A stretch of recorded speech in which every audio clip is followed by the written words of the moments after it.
Will Helldivers 2 be coming to Xbox? Well, it seems like a question with an obvious answer. A highly successful, almost viral video game topping sales charts for months in a row. Well, why would you not put it on another platform? You'd make more money, make more sales, more players for live service games tends to be the strategy. But some see the obvious answer a little differently. They would think, no, all the success and the notoriety of this game is great for the company who actually owns the property, which is PlayStation. And this topic certainly isn't new. Phil Spencer indirectly started this conversation when he said he didn't know who it really benefited for Helldivers 2 to not be on Xbox. And at the time, many were critical of Phil. I personally think that live service games are a little different, mainly because the player funnel is an ever-hungry god that must be satiated, but also because the market, I think, shows what a live service game can become when it is literally available everywhere. Fortnite comes to mind. Well, a recent rumor is claiming that early talks are happening with respect to bringing Helldivers 2 to Xbox, and fans are very split on this issue. From the earliest stages of the marketing, I don't think anybody knew that this game would be as popular as it is. Even the developers massively underestimated how popular and how big the game would become in the market. The first few trailers felt whimsical. They felt silly, full of action, maybe a hint of fictional military propaganda. The lighting and the graphics were, I think, to me, the most noticeable thing in those early gameplay reveals. I just tend to expect these types of games to be a little lower on the graphical and the lighting quality. But as a fan, as the game looked, I thought that it was going to be pretty fun. I think even though I was looking forward to playing it, I think it's hard to predict audience reception of this magnitude. The memes, the jokes, the virality, I don't think anybody saw this coming. It sort of came out of nowhere, to the point that it took the developers roughly 2.5 weeks to get server capacity to a high enough level, so players were no longer stuck on that initial loading screen. And the game has continued to defy trends. Rather than sales going down in the weeks that followed the game's release, sales continued to rise, which doesn't really happen in the gaming world. And after the high initial player peaks, the player base settled into a fairly predictable rhythm. But even now, the launch was not the only problem that the developers would have to overcome. The list of known and unpatched issues continues to grow. Bugs and crashes seem to crop up each week, to the point that the community asked the developers to take a break from new content and just focus on fixing the larger problems plaguing the game. But the CEO is committed to both fixing and adding content to the game, and admits that they need to do that to stay relevant. So the demand for a live service game is immense. And that brings us to our rumor. The following quote came from an Xbox Era podcast. Quote, "We know that PlayStation has a new CEO at the moment, and I think the new CEO might be more open to certain things. And what I've heard is that there may be some very, very early preliminary discussions about the possibility of Helldivers 2 coming to Xbox." Now, I corrected this in the premiere. If you're watching this past broadcast, or you're listening to this or watching this, after I'm not live, I do a longer monologue version. I kind of corrected something that Hiroki Totoki's not the new CEO. He's the interim CEO. Now, he might end up being the new CEO, but that's the only part of it's a little inaccurate. And I do think that the headlines and the YouTube videos like mine, obviously we can't really capture the nuance and the vocabulary used here. I can't put very, very early preliminary discussions on a thumbnail. I guess I could, but it wouldn't be very legible, okay? The point is, this is obviously just a rumor, and even the rumor itself, when you look at it, it's very tame. This could amount to a simple phone call from Phil Spencer, or Hiroki Totoki could have asked for basic projections to be drawn up. Hey, let's just consider all options here, because we know maximizing revenue is the goal right now. And when you have a red-hot product, the C-suite and the shareholders are going to want to know why you're not putting that red-hot product everywhere. Now, my thought on this is pretty simple, okay? This rumor landed after another Xbox title was broken down by Digital Foundry and was discovered to actually run better on the PS5. Hi-Fi Rush was first, it was mainly Shadows, and then you also had the new features for the DualSense, but now Sea of Thieves runs better, okay?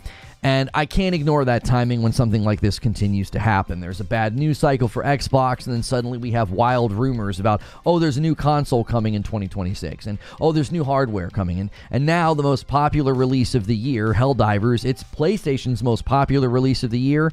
It's apparently in early talks of coming to Xbox, okay? Let's just say the conversation happened, though. Let's just say, for the sake of discussion, they were internally considering this. I don't think there is enough upside to outweigh the downside. And yes, these companies are driven by money. But if they were trying to maximize the revenue of Helldivers 2, porting it backwards to PS4 would make more sense. There's over 50 to 60 million people still on the PS4 or Pro, because there's only roughly 50 million who have purchased PS5s. So if there's roughly 50 to 60 million people on the PS4 still to this day, that's roughly twice as many Xbox Series consoles are in the market. There's only roughly like 30 million Xbox consoles, a little less than 30 million consoles in the market. So there's twice as many PS4s probably being used right now, since only about 50 million of the 120 million PlayStation 4 owners have purchased a PS5. Now, given the minimum required for this game to run on PC, I think they could probably pull that off. They could probably port this backwards and get it to run on PS4. But the degradation and the focus from the developer would probably have to be factored in here. So whether they port the game to Xbox or they port it backwards to PS4, they would likely lose a lot more than they would gain. The developers have already said they're struggling to stay on top of the bugs, as well as delivering new content, adding new versions. Right now, let's just imagine they have to add a Series X and a Series S version. That would then need to be patched. It would need to be updated. What that would be, I think, logistically challenging for the developers right now. And the virality and the popularity of Helldivers 2 is potentially driving folks to buy a PlayStation 5. We've seen this behavior before. Folks go where their friends are. It happened with Call of Duty, and it's likely happening with Helldivers 2. Not that Helldivers 2 is as big as Call of Duty, but when a very popular multiplayer game is getting everybody to get behind it, we saw it with Fortnite, and we're seeing it with Helldivers, people just start to get behind a game, and they want to play it, and they'll buy a console in order to do that. And with Xbox's continued decline in hardware sales and a user base that always has the lowest ratio of game sales in the market, you can see why we heard from multiple third-party developers that they're questioning putting their games on Xbox. Well, if third-party developers are questioning doing that, I can't really see PlayStation doing it. But those are just my thoughts. Now it's time to hear your thoughts. So that's the show open, a much shorter show open than we used to do. We have changed format, and I appreciate you guys dogpiling into those premieres. That's so helpful to us. The Starfield stream from yesterday, the Starfield upload from yesterday is doing well. That Helldivers video, there's a bunch of you in there, so thank you so much for doing that. If you're watching this past broadcast later, feel free to go watch that premiere, instead of like 5 or 6 minutes of me quickly going through it. It's more exhaustive, so it's like a 15-minute video, and my producer puts a lot of work in editing in great shots and great B-roll, so make sure you check those out. Make sure you also right now go through your daily morning ritual. Smash that like button. That is a great way to get this video started and get more people in here. And Joker Quinn, Han shot first, and so did you. First gifted member of the day. Guys, we have a huge goal this week, and we're off to a slightly slower start. We got 27 members yesterday. This is a big week, though. If we hit 500 members before Friday, I don't mean our total member count. I mean, you just have to get 500, for the week. Last week, you guys got 300. If you hit 500 for the week, we're going to do a big community game night on Friday night, and we're going to play Fall Guys, but Creature has to come and play, and he thinks he's safe. He thinks he's going to be able to play the Division and take the night off. Don't let him do that, okay? You guys need to help me with this one, all right? So, make sure you guys smash that like button. Make sure you guys chime in the chat. Hit subscribe if you want to talk in chat. Eugene's telling somebody to stop embarrassing themselves. So, Angel Invader says, PlayStation doesn't own the IP anymore. They lost their rights of Helldivers 2, or anyhow, diapers, in fact, because how would I pursue it being put on the platforms? They just make the game more fun. I don't know what you're saying. That's gibberish, and they have not lost the rights to the game. That would be major headline news. I've not seen any there. I've not seen that anywhere. Yo, Tyler Johnson says, let's get it. And he does a 10 bomb this early in the morning. I'm telling you, make Creature shake. Make him shake in his boots, dude. Yeah, Creature says he already has a raid planned, all right? Jazz says, F that raid. Come on, boys.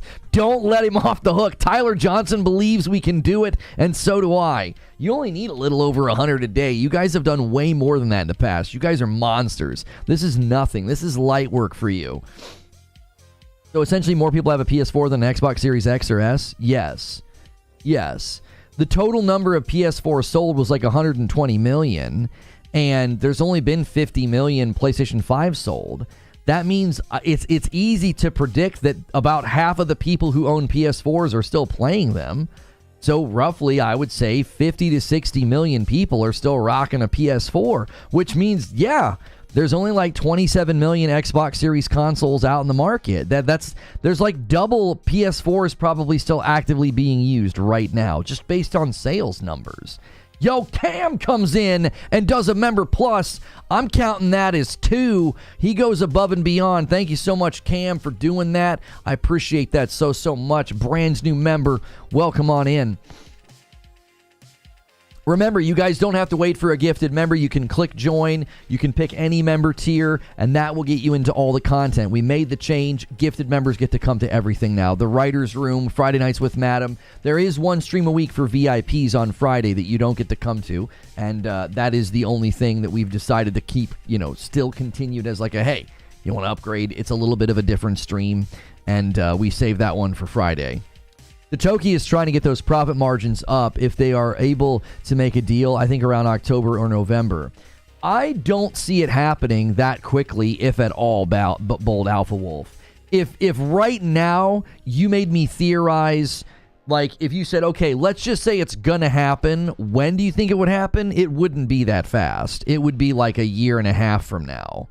They would let this game settle for at least a year minimum. The developers haven't even fixed all of the problems. They're trying to hire, but they're trying to slowly grow. They don't want to overhire. They've indicated that they're committed to adding new content and fixing bugs, even though that's been a significant challenge for them. I don't see them adding to that, porting the game to Xbox, and then having to maintain those versions.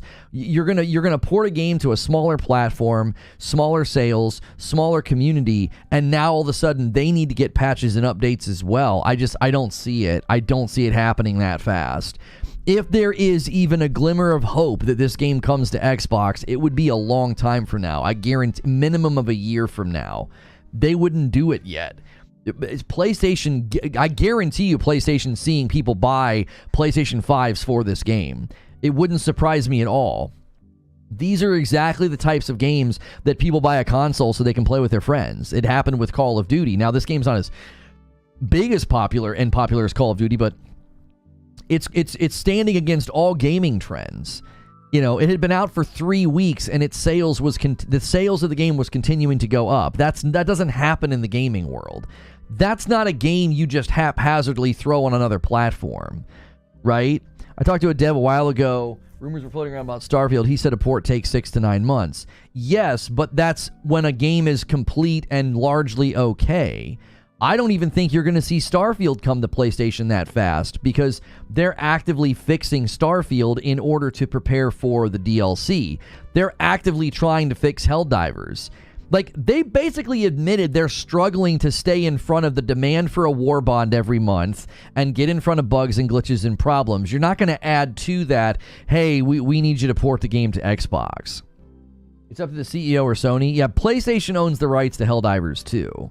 Yo, Stone Spire gifts a member. He says, let's not let this slow down, boys. We got to have a strong start if you want to have a strong finish. Appreciate you, Stone Spire. I am lost on how this game is going against set trends and fall off of popularity this game is somehow beating. You're lost on how it's doing it? I mean, I don't know. It's so hard to, there's so many reasons why it's breaking trends. Like, it's new, it's fresh, it's fun, it's got a viral elements to it. There's memes, there's jokes. Another one from Stone Spire, and he sets up the 10-bomb dunker. We'll see if anybody takes the bait. 15 out of 25. Love you for that, Stone Spire. A little layup there. Easy score. Check Steam's database. Helldivers 2 peaked this week and is down 50% from the high 2 months ago. The game is steadily losing players. It would make sense to port to Xbox at this point to slow the decline. Patrick with another one. Yeah, mediocre. I think always looking at player-based numbers against the peaks in the beginning, I always think that that's a completely pointless endeavor. It's settled. Like when the player base settles, you're not going to have those peaks. Do you want to know why? Everybody that was trying to play and was helping to hit those peaks, they're now just playing in a more spread out fashion. You would need a monthly active user report, an MAU, not concurrent peaks on Steam. Concurrent peaks on Steam are not the best way to indicate the health of a game. Now, you certainly can see a barometer. You can see the temperature and be like, everybody stopped playing. Or, it's had a bit of a slowdown or a bit of a turn down. But you have to understand what concurrent players represent. Everybody was trying to play those first couple of weeks. And a lot of the times, the reason those player peaks happened is because people had the game open but weren't actively playing. So even those numbers don't represent active people in the game playing. They would leave the game open and walk away. They were AFKing, so they didn't lose their spot. They were on the loading screen just trying to get in. So you can't look at that number and be like, oh yeah, they've lost a bunch of players. No, they haven't lost players. That's a false conclusion.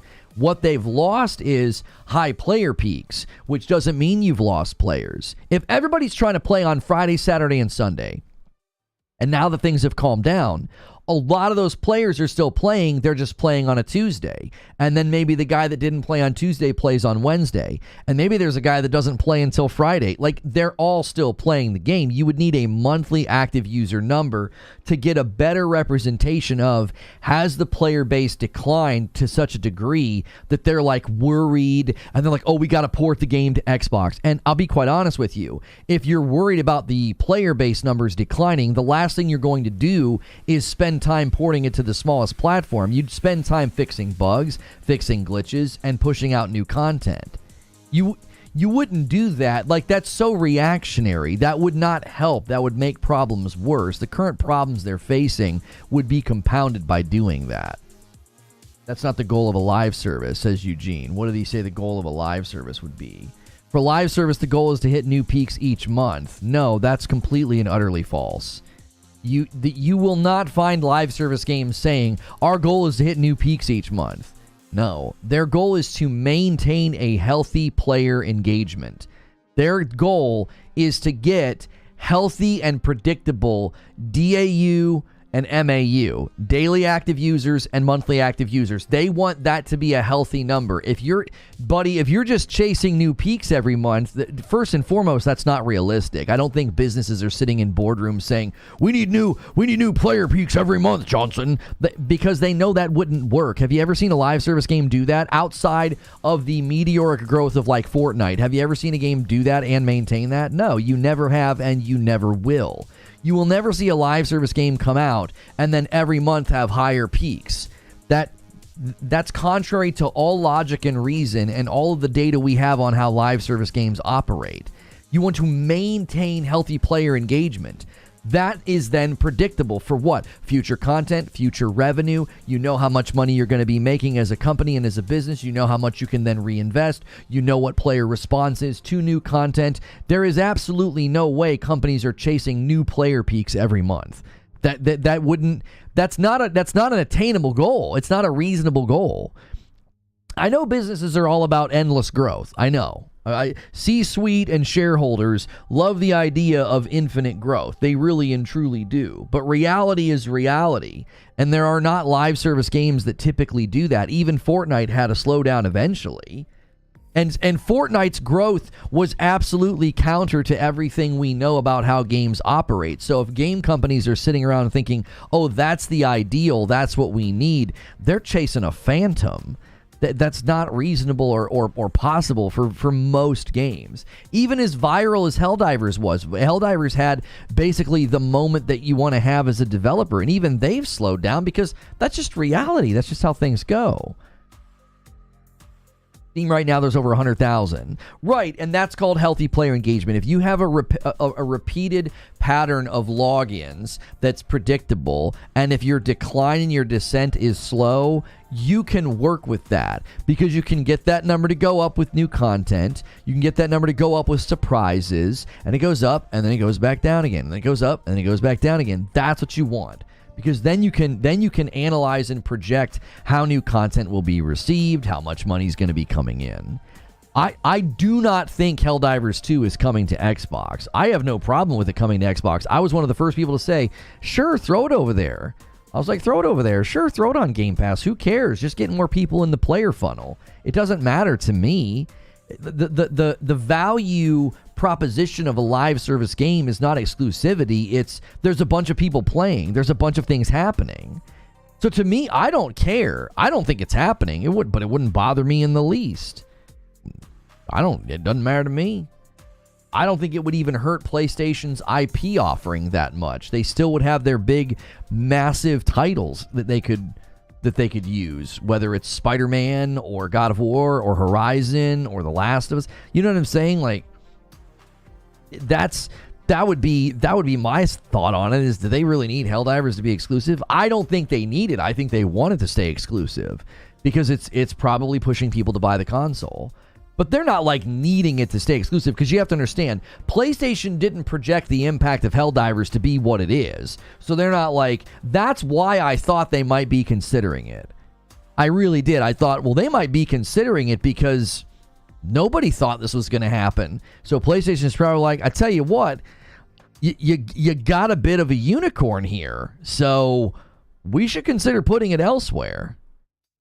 Fortnite's a unicorn. There is and will only ever be one, for sure.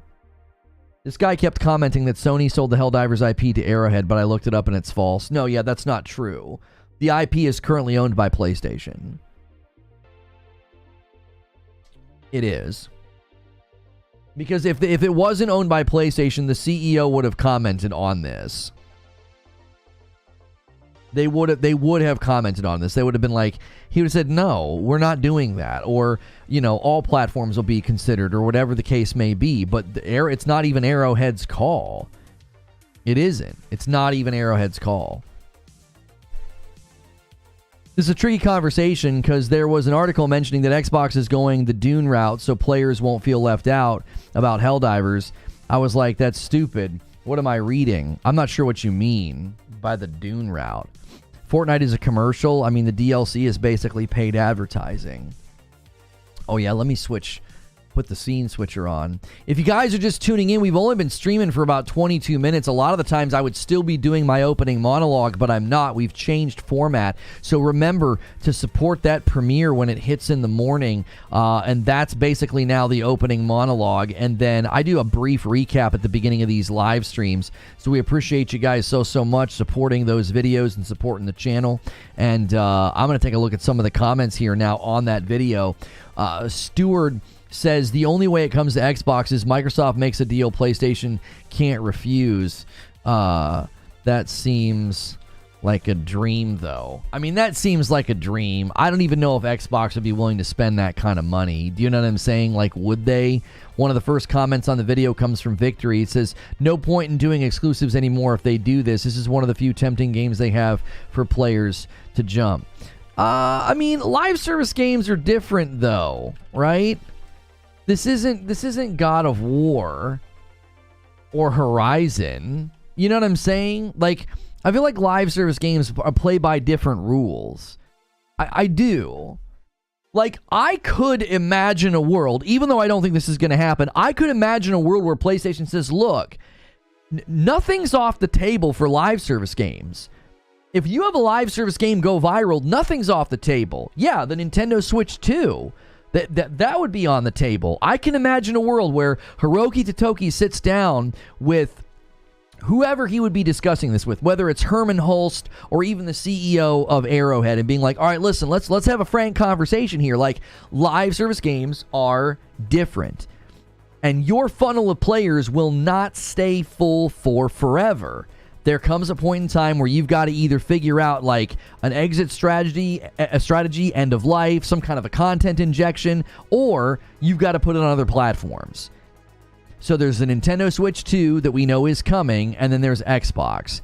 I actually think it makes more sense to look at the Nintendo Switch 2, even though, again, I think the dilemma with the Nintendo Switch 2 would be both, we don't know the performance of it, even though we've heard encouraging things, and secondly, is that a player pool? Is that a target audience that would enjoy a game like Helldivers 2?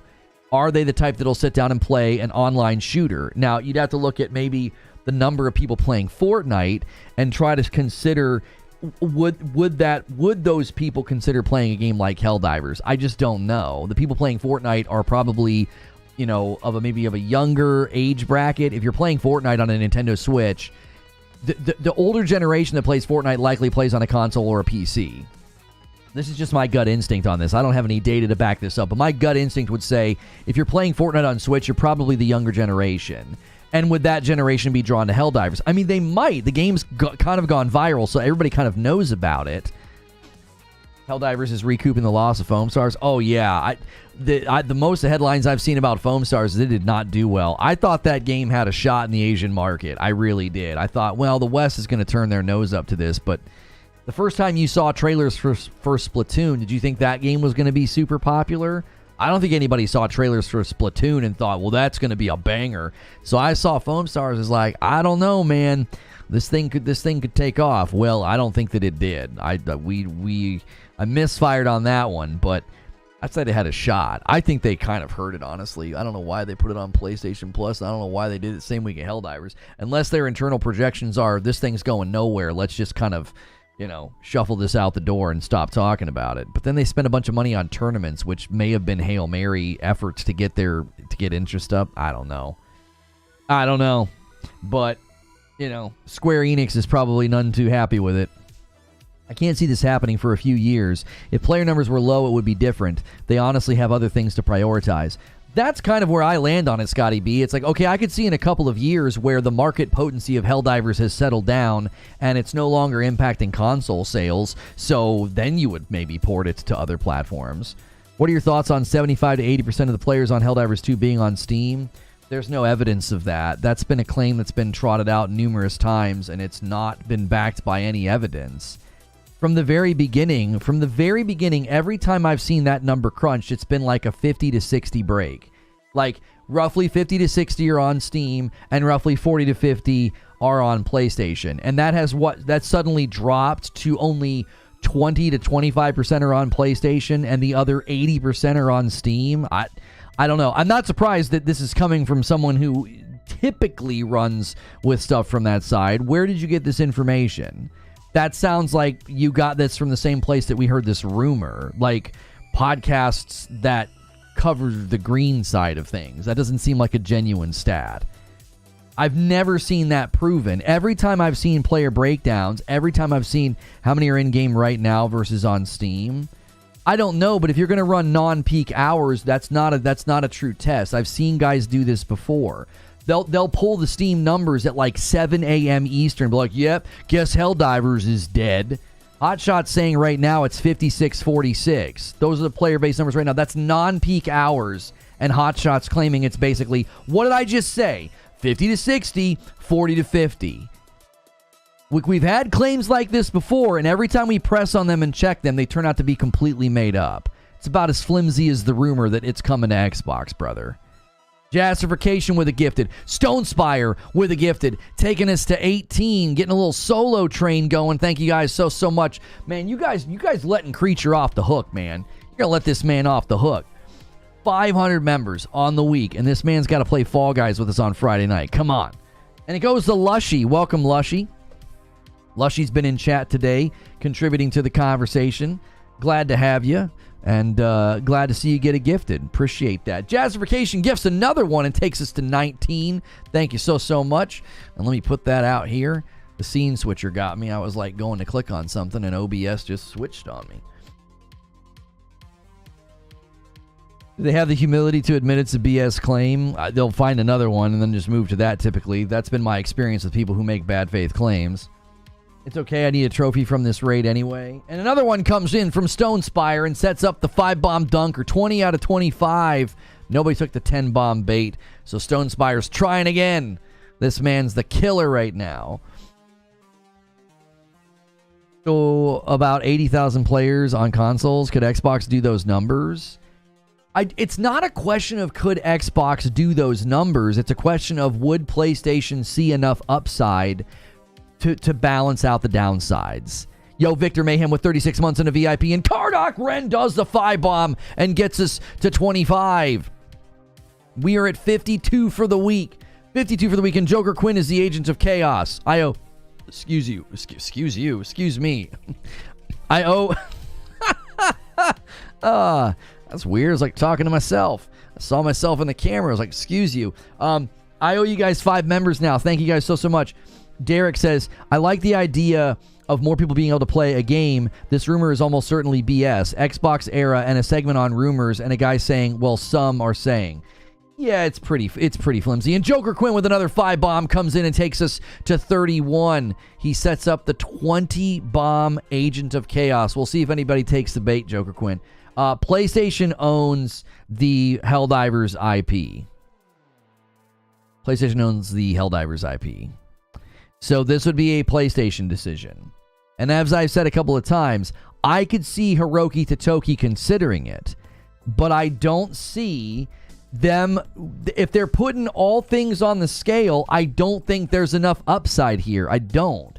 If they're purely trying to maximize revenue of Helldivers 2, they'd be better off porting it to PS4. There's a larger consumer base there, and then they retain the exclusivity. Seriously, think about that. If they actually were wanting to pull the trigger on a port of Helldivers 2 to maximize the amount of people playing and to maximize revenue, they would port it to the PlayStation 4. There's twice as many PlayStation 4s in operation right now versus the 27 million Xbox Series consoles. And you get to retain your exclusivity. I don't think they're going to do that, by the way. They're not going to port it to PS4 because I don't think there's enough upside. I don't think degrading your game and having your strained, currently, this strained developer, I don't think you want to strain them anymore right now. I think that's a terrible decision. No, Xbox couldn't do 80,000 at 9 a.m. in the U.S., says Eugene. Probably not. Sony has this healthy multiplayer game, which people associate with PlayStation right now. I've seen people here at work selling their Xbox for PS5, even for this game, because a lot of people here are playing it. Right, that's what I was saying, Ro. Like, people are actually going to get PS5s for this game. We had a couple of people say that this morning and yesterday. A 2-spot from Kira He. Thank you, man. I watch your stream every day. Big love. Oh, man, thank you so much for being here. I appreciate that. Make sure, if you guys get a gifted member, make sure that you're turning on all the notifications because we do a bunch of content that you get access to now. You can now get into the daily writer's room and then Friday night streams with Madam. And this Friday night will be amazing if we can hit that goal. We are presently at 58. 500 is a pretty big goal, but you guys can do it. Why would Sony lend a hand to its competitor? Well, let's imagine they made the decision, Scott. I'm not saying they're going to, but if you imagine they did, they wouldn't envision it that way. They're not lending a hand to their competitor. They're using their competitor to expand the game's footprint. Like, live service games live and die on a full funnel of players. Okay? Which is why when this conversation originally came up, I said, I don't care if it goes to Xbox. That's just more people playing. I personally think that live service games, they play to different rule sets. They play to different rule sets. So it would not at all, to me, I would not be alarmed. There are people like, if they do this, I'm getting rid of my PS5. Settle down, Turbo. Just settle down. If they did this, I wouldn't be alarmed at all. I'd be like, yeah, live service games are different. Wouldn't surprise me if maybe they put it over there on the Switch too. Let's say a year from now. I don't think they would do it anytime soon. Let's say a year from now, they port Helldivers 2 to Xbox.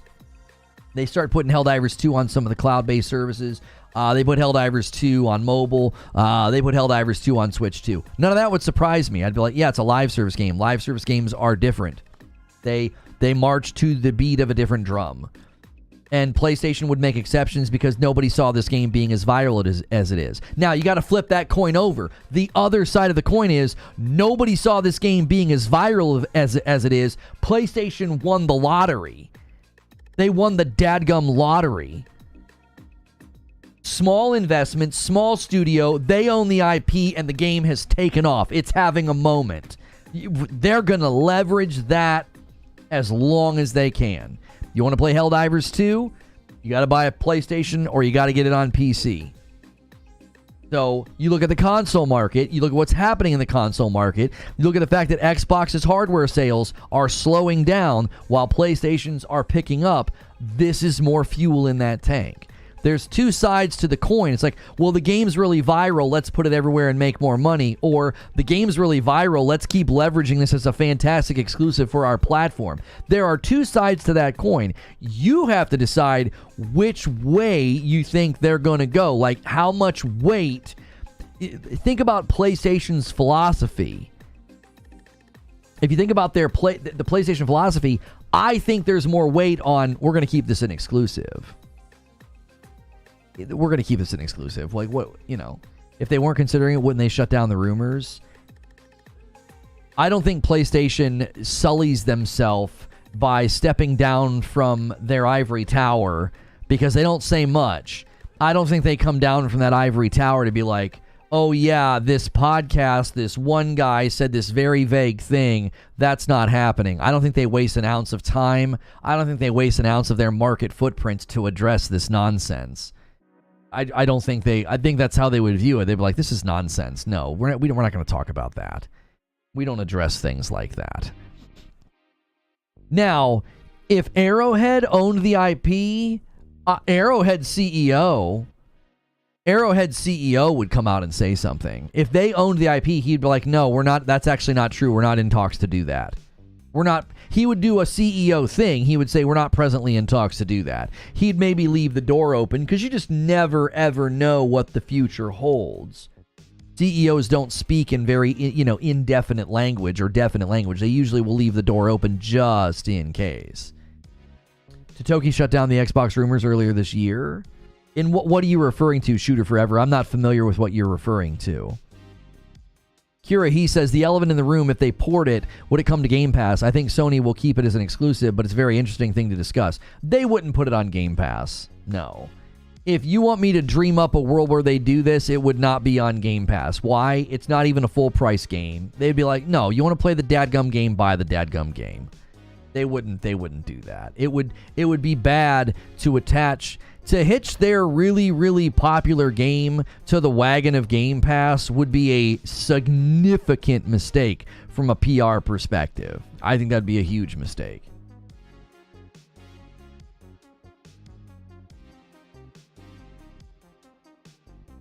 You also don't know the future, so Sony isn't going to make definitive statements.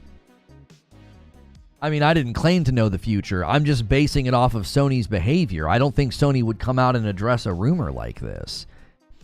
If Sony doesn't want more people to come to their platform, go right ahead and do it. During the holidays, more people would have come, but F it, let's kill incentives. Yo, what's good, Zubair? Yeah, Victory, I don't think they would do this. Kira gifts a member. Thank you so much for doing that, paying it forward, and taking us to 32 members on the day. You guys are going to have to put out the bat signal, man. You got to get those big boys to come in here and compete with the big bombs. If we're going to hit 500 on the week, you can make my producer play Fall Guys with us on Friday night. I can't tell you the comedy that awaits us if we pull this off. Come on. I don't think they're leaning harder into exclusivity. That isn't the strategy Totoki talked about in the financial report. Well, I didn't say they're leaning harder into exclusivity, but that is their philosophy, and I don't think that philosophy is changing. Totoki was talking about broadening revenue potential with multi-platform like PC, and that's not new information. They're already doing that. They've been doing that since Horizon Zero Dawn and Days Gone, like taking their titles and bringing them to PC. That's not a new development. I think what he was saying is we can do more of this. Now, I don't know if that points to day and date, but I could point to faster ports. It could point to their own launcher, like we theorized the other day. They do the. He's looking at PC. He didn't say Steam. He didn't say Steam. Yeah, and they're still buying exclusives. Why would they be buying exclusives if their priorities weren't exclusives? They're still doing it. The Toki was simply saying PC as a platform is ripe for us to move into more. That could be a launcher. That could be more titles. That could be faster turnaround time on the ports. That could be hiring or buying another porting company. We know they were going to increase their acquisitions this year. In the new fiscal year, they were going to increase their acquisition spending. That could be increase in acquisitions of IPs, exclusives, porting companies. That could be anything. I don't think his comments meant, oh, we're going to move away from exclusivity. I still think people and a lot of what you're basing your opinion off of could be really, misleading headlines and also misleading videos. There were so many people that were like, haha, yeah, we're not the only one. Our platform is turning into a third-party publisher, and so is your platform. And it's like, that's not what Hiroki Totoki was saying. On PC equals not exclusive. Well, sure it is if it's a timed exclusive. I mean, we've never used that mentality before. Nobody said that Tomb Raider wasn't an exclusive. When it was a timed exclusive on Xbox, it was an exclusive.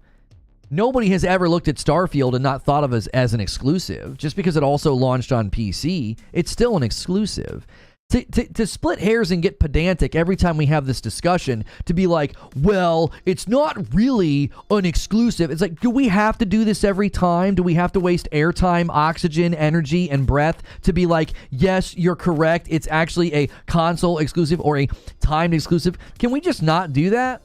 It's not beneficial to the conversation. You know what we mean when we say exclusive. Is anybody confused if someone says Starfield's an exclusive? Is anybody confused when someone says Helldivers 2 is an exclusive? Is someone like scratching their head and bewildered because they're like, well, it launched on PC, so I don't know why you're saying exclusive. You know what we mean.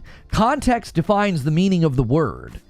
So when I use exclusive in the context of Starfield or Helldivers or PlayStation games coming out and then coming to PC later, you know what I mean. We don't need to like always split that hair. It's just a waste of time. What do you think about what Embracer Group did? I don't know. I mean, it's like divestiture in disguise, isn't it? They're breaking up into smaller pieces to potentially be sold off. It's what it seemed like to me. I'm not a financial guy, but from 30,000 feet, I was like, oh, that's what you're going to do. Okay. Like, they're probably hoping that each piece gets purchased. I don't know if that's exactly a divestiture, but that feels like a divestiture in spirit. Selling off pieces of the company.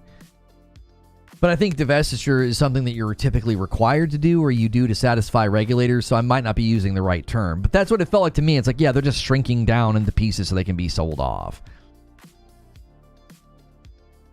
I want to know which piece got the debts. Well, there's still a parent company, is there not? Aren't they doing this and still maintaining a parent company? I don't know.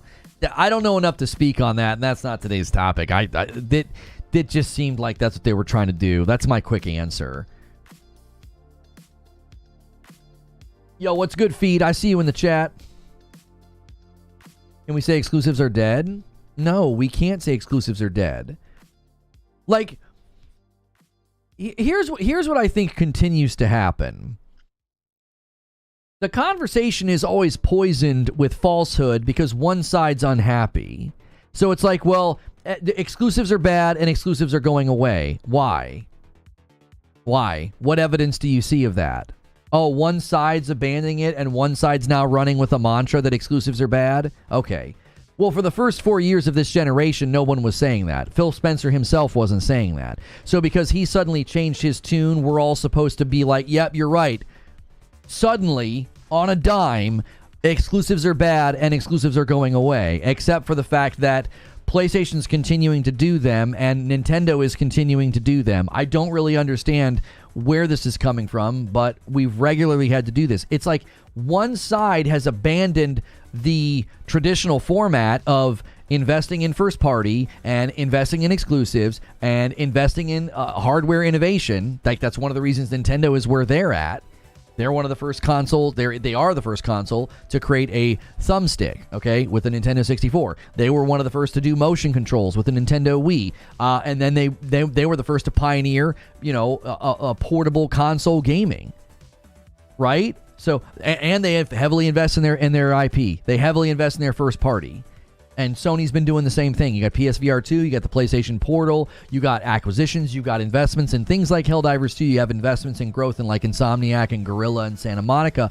And then Xbox is like, well, we tried to buy a bunch of studios and we tried to buy a bunch of companies and that didn't really pan out. So now we're going to take spending into overdrive, and then we're going to basically turn into a publisher. And because we're doing that, we're going to project that onto the market and act like exclusives are bad. So the people winning the market are winning the market with exclusives, and the person that was losing in the market has decided that exclusives are bad, so therefore exclusives are bad. Like, the market loser doesn't lead the market. That's not how it works. That's an upside-down universe. Whoever's in third place doesn't dictate where the market goes. They're chasing the market. They're actively trying to get a foothold in the market. They're not leading anything.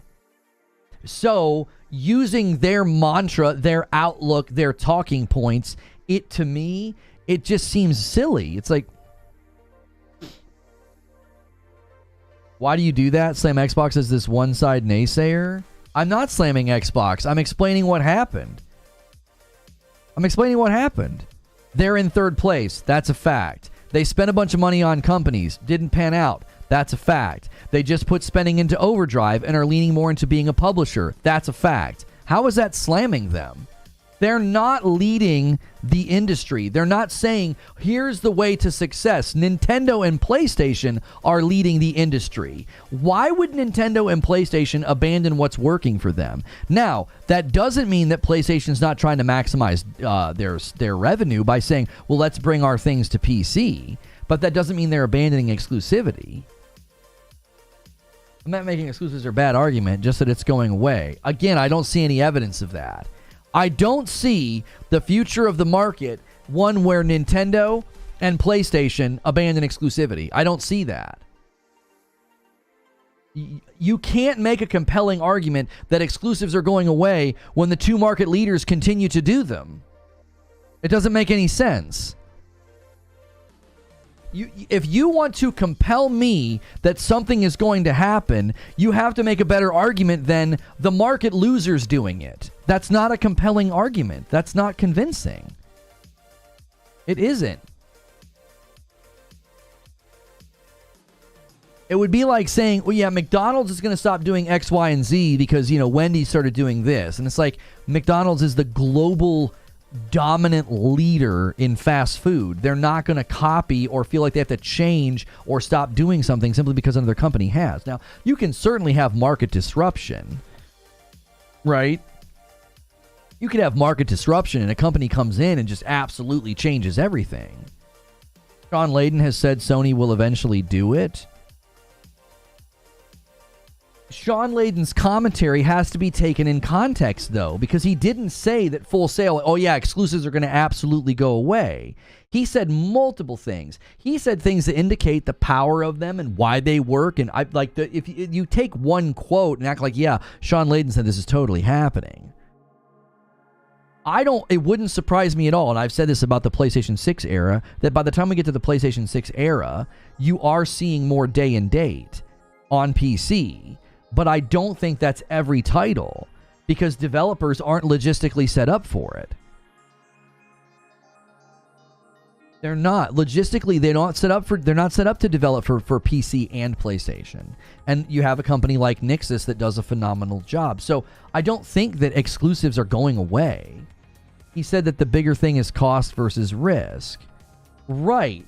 So obviously, if you're trying to maximize revenue, you're going to consider this is a great way to combat rising costs. Sell the game on another platform or sell the game in more places. Or like they were considering doing with Spider-Man 3, break it into 2 parts and make each part $50. You said to yourself you believe PlayStation could go full PC by PS6. Personally, I think so. Even if they do that, that doesn't mean exclusives have gone away.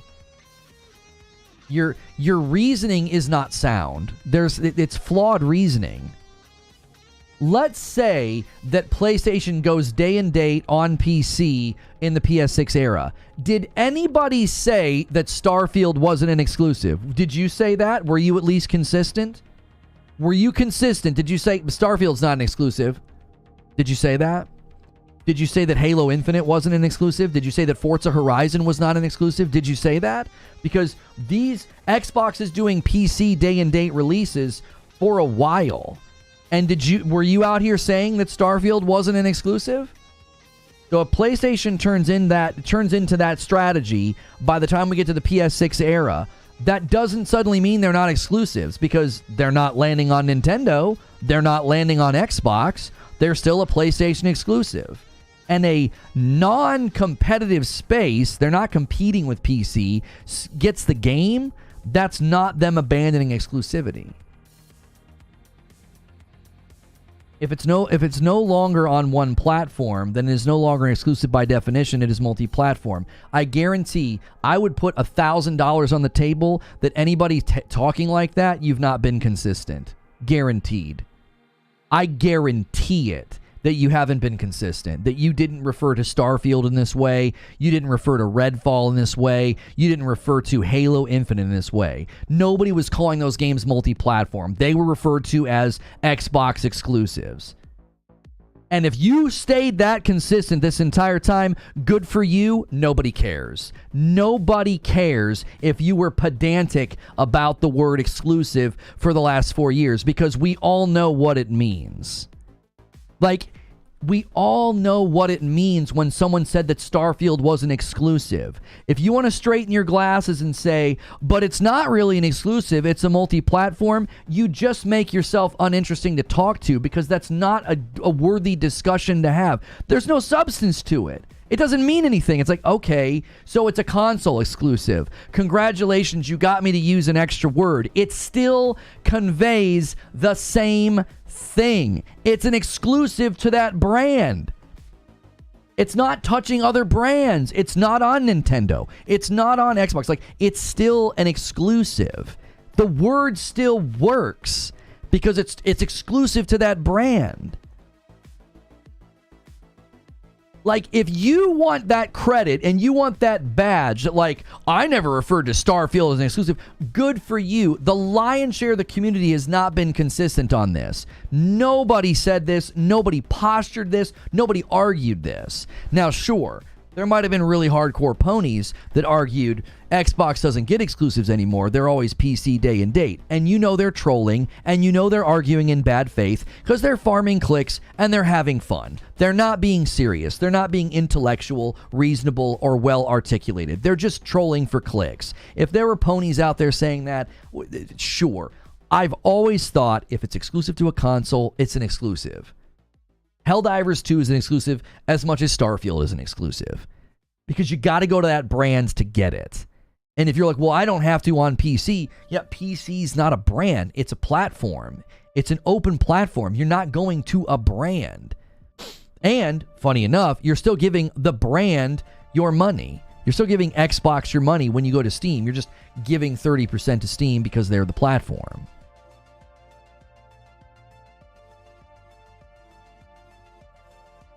You can't say not on PlayStation but not exclusive. Yeah, it's just confusing. It's like I'm not gonna check myself every time I have these discussions to make sure I say console exclusive. That's a waste of time. There's so much frivolity in that. Like, let's have a discussion instead of like word checking somebody. Do you know what I'm saying? It's like people that are you gonna grammar check everybody in chat to make sure they're using the comma properly? That's just as worthy of our time. It's not worth debating.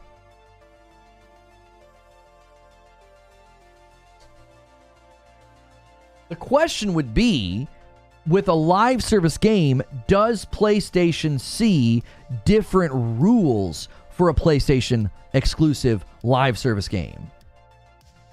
Do they see different rules? Do they say, you know what, maximizing player funnel is more important than maintaining exclusivity to our platform? That's a better question than, can you use the word exclusive, for crying out loud? Like, let's have a real discussion about something that I don't think is happening, but again, stranger things have happened. Nobody envisioned a world, except for people that understood what the ABK deal was about. Nobody envisioned a world where Xbox was putting their games on other platforms. In order to have a conversation, you have to agree on definitions, or else what the F are you talking about? Right, but Ravenous Poro, I don't accept people coming in and disrupting the conversation to be like, well, it's not really an exclusive because it also landed on PC. Context defines the meaning of the word, not you being pedantic and straightening your glasses. The context defines the meaning of the word. Just like you can use the word blind in many different ways. Put the blinds up. That's a blind corner. It's a blind date. That person is blind. That word changes in every single one of those sentences. So when I use the word exclusive in a sentence attached to Helldivers, I don't have to explain that. I don't need a footnote.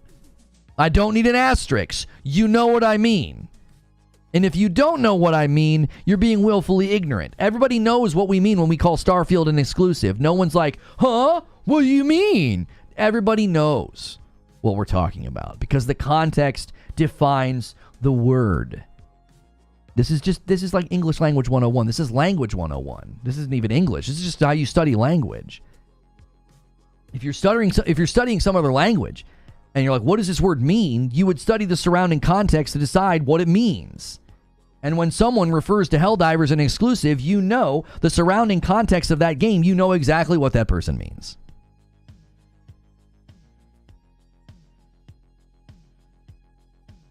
A 10 spot from Sneaky Wolf. You want to play games? Buy a PlayStation. Hang on. The chat's moving. You want to claim exclusives are dead? Because you have none this year while PlayStation has dropped 4. Buy an Xbox. Simple. Yeah, I mean, if exclusives are dead, PlayStation did a state of play this year, and they showed or they announced 9 exclusives. And then they did an extra state of play for a 10th exclusive. So exclusives are dead. Why in the span of like two days did PlayStation basically talk about double-digit exclusives? 10 of them. But exclusives are dead? Who else is doing a showcase of nothing but exclusives? Who? But exclusives are dead. The surrounding context has it on PC, therefore multi-platform. The surrounding context is that PlayStation owns it and is only putting it on their branded console, so you know what I mean when I say exclusive. You're being willfully ignorant. Making yourself look stupid is not a valiant choice. You're just making yourself look dumb. And you're not dumb, so why would you voluntarily make yourself look dumb? So this entire time, anybody talked about Starfield as an exclusive, are you going to go get up their nose and tell them they should have called Starfield a multi-platform game and not an exclusive? No, you wouldn't have done that. Because that's pointless. And voluntarily making yourself look stupid is not a good use of your energy. It isn't. Like, engage in the conversation. Come and be a good conversationalist, not a sideshow that likes to drag the chat down into worthless mudsling. It's like, what are you even doing? What are you contributing right now? He's not looking dumb, he's right. No, you cannot redefine a word and rip it out of the context. Within the context of the discussion, we were discussing Helldivers 2 potentially coming to Xbox. And within that conversation, calling an exclusive makes sense because it is presently exclusive to a console. It is a console exclusive. So if you want to redefine and say, no, it's multi-platform, okay, let's do that. Let's see how nonsensical we can sound. Since you guys enjoy looking and sounding nonsensical, I'll pretend that I'm you now, okay? I'll pretend that I'm you. I'll say something that doesn't make any sense. Well, since Helldivers 2 is a multi-platform game, bringing it to Xbox just doesn't make any sense. That sentence doesn't make sense. You wouldn't be talking about a platform, a company, considering taking a game to another platform and refer to it as a multi-platform. That's confusing and stupid. You would refer to it as an exclusive. Man, bringing Starfield to PlayStation wouldn't be a really good idea, being a multi-platform game at all. What the frick did you just say? That doesn't make any sense. That sounds stupid, because it is stupid. You would never talk about an exclusive console game potentially coming to another console game and then refer to it as a multi-platform, because that's confusing. Within the context of the discussion, you would refer to it as an exclusive, because you're creating an antithesis. Antithesis means opposing things, opposite things. If it's an exclusive and then it goes to PlayStation 5, that'd be kind of crazy, right? Because it's presently not over there. Do you see why it's willful ignorance? Like, it's a sideshow. You're coming to a discussion of adults and you're not engaging. You're a distraction. Like, I don't have to say console exclusive. You know what the word exclusive means in this context, because we're talking about bringing the game to another platform where it presently is not. In that context, it makes perfectly good sense to refer to it as an exclusive.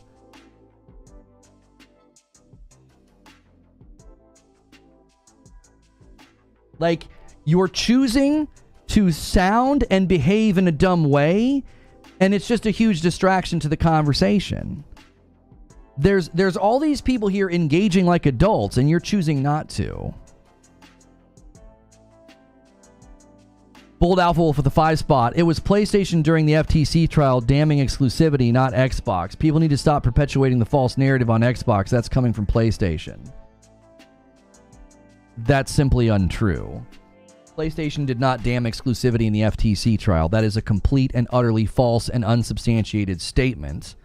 They talked about taking a game that they had a massive revenue stream from and making it exclusive would be damaging to their business as well as damaging to consumer choice. They did not damn exclusivity. That is completely and utterly false. And secondly, Xbox is 100% at Phil Spencer's lead. They are damning exclusivity. Like, they're talking about it as if it's not good. Phil Spencer says, who does that help? And that's a dog whistle to all the Xbox podcasters, all the Xbox PR mouthpieces, all of the sudden started talking about exclusivity was bad and going away. Why? Because Phil Spencer pulled out his dog whistle and he blew it.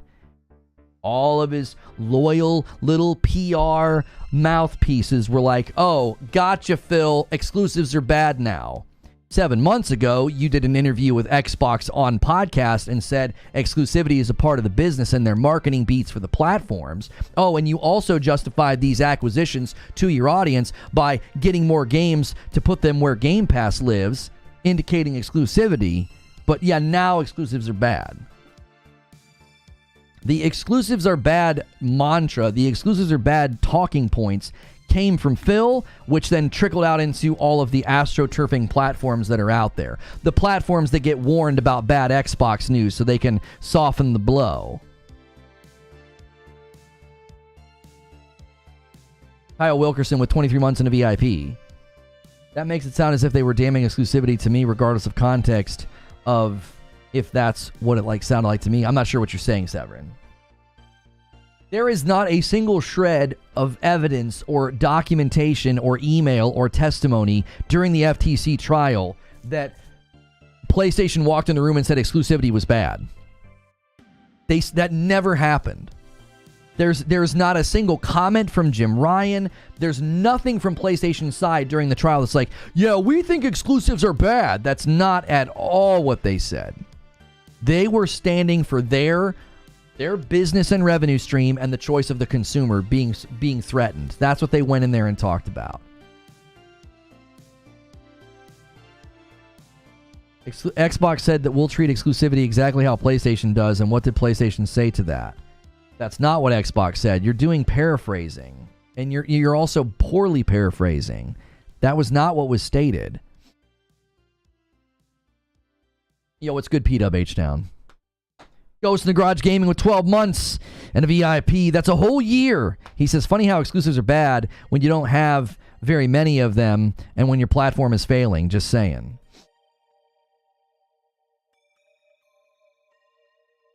They made a huge deal about PlayStation fearing the exclusivity of COD series, correct? I'm going to pretend you're arguing in good faith, Severin, because you've been here for a while. Okay? I'm going to pretend that you don't know what's behind that. And I'm going to tell you what's behind that. Because I want to say that you and I both know this, because I feel like you know this, and it feels embarrassing to say this to somebody that I feel like is here on a regular basis and is pretty well informed. Within the context of Call of Duty going exclusive, PlayStation was not saying exclusivity is bad.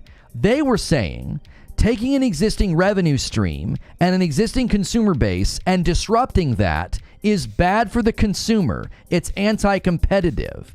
They were talking about an established franchise, an established player base, and disrupting that with exclusivity. That was not PlayStation going to the FTC trial and saying exclusivity is bad. Like, you have to see that within that context, they were not saying they can't do exclusives. Exclusives are bad. They were saying we have 48% of the buying consumer base of Call of Duty. And if you disrupt that with exclusivity, that's harmful to the consumer and it's harmful to our revenue. They did not go in and say, exclusives are bad. You're capping today? Just because you have a really hard time arguing without it being fallacious, erroneous, or false, you just make false claims. You don't like being told that your claims are false. That doesn't mean I'm capping. Right? You can throw around internet lingo and tell me that I'm capping or coping or seething or molding. That's not an argument. That's retreat. You're just retreating. You're like, well, I made a false claim and got smacked down for it, so I'm just going to throw out ad hominem. I'm just going to attack Lono instead of attacking his argument. You just made false claims moments ago. Like, I know it's not enjoyable to say something that isn't true and to get called on it, but that doesn't mean I'm capping.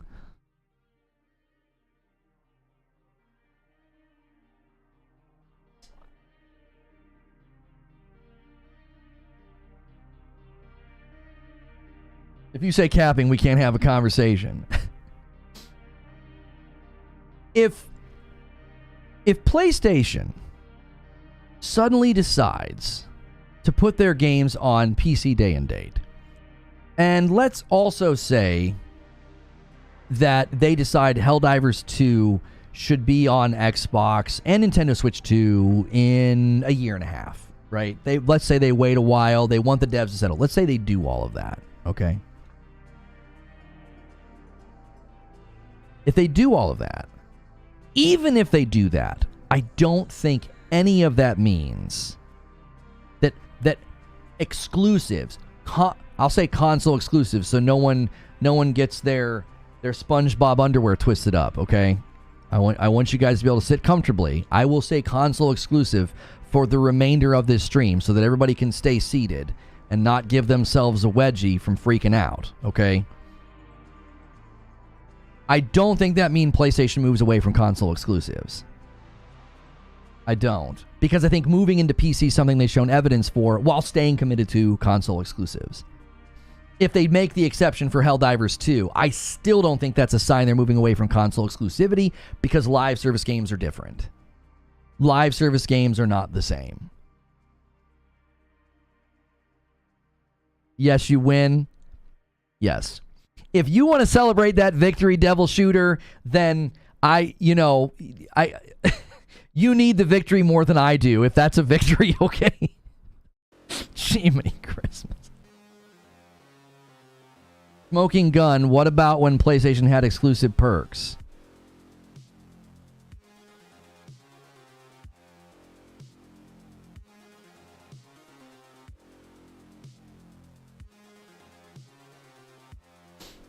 Smoking Gun. Smoking Gun.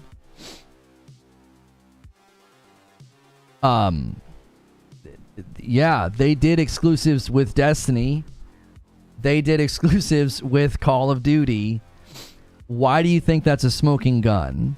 They demonized exclusivity. That is a fact. They didn't demonize exclusivity. Yeah, PlayStation demonized exclusivity, and then they walked out into the state of play with 9 exclusives. John 1 with 27 months of VIP. I would love for Helldivers to come to Xbox since I don't have a PlayStation yet, but I'm beginning to hop on the PC wagon. The PC space is one confusing separate universe. If you get used to it, it's actually rather nice. Like if I could wave a wand and have the strongest PC available in the market right now, I would love that. It'd be really nice to show off games and, you know, maybe even if I could wave a wand and have a strong rig like that in my living room too, I think would be the real winner. You're awesome, Reforge. I appreciate it. Can we get a recap?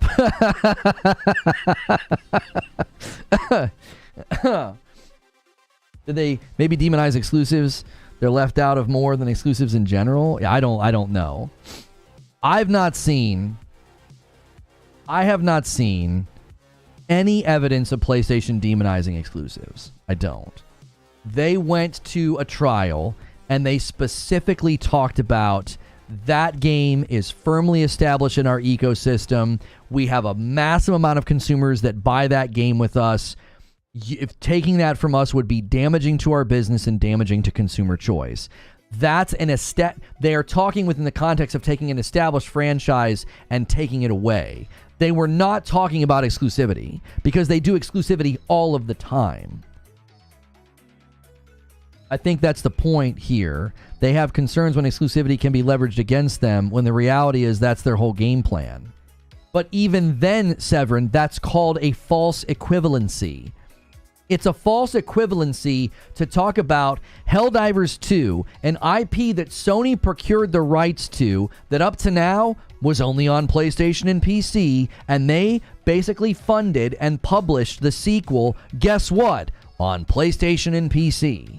They didn't reach in and say, oh, hey, that established franchise that's been on your platform for over a decade, yeah, that's ours now. No one can play it. That's what they were concerned about with Call of Duty. There's a significant difference between entering into partnerships with Square Enix because Square Enix is on record. Square Enix is on record as they went around and looked for the best deal for Final Fantasy. They shopped their property. Did you ever consider that publishers, or developers, people that own the property, they shop the property around to get the best deal? Square Enix literally admitted to that. And they found Xbox not really coming to the table. And so they went with PlayStation. So PlayStation investing in either second-party deals of exclusivity or acquiring companies to then build exclusives for themselves, that's not the same as what they were talking about when they were talking about Call of Duty. It's not even comparable. Call of Duty is in its own category. It's an established, monolithic game in the gaming world. It's not some second-party deal on a Final Fantasy or a Stellar Blade. It's not that at all. Call of Duty is enormous. It's a Leviathan game.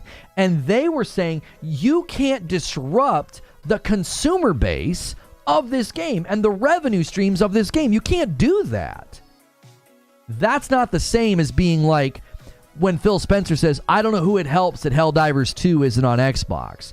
That's not the same as saying, well, exclusives are bad and exclusives are going away. If you think those things are equivalent, I don't know if I can help you get to the place that you see it differently, because it either sounds like a choice to be bad faith or it sounds like just a complete lack of acumen on the subject. It's like I can't educate you any better than I just did on how non-equivalent those two things are.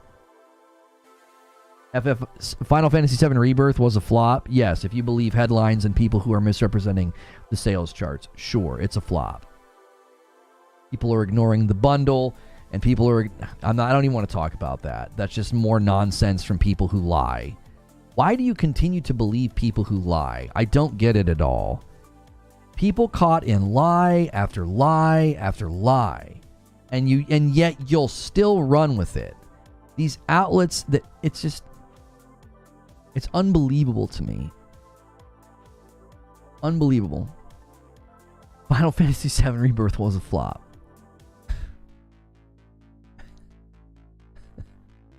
Yeah.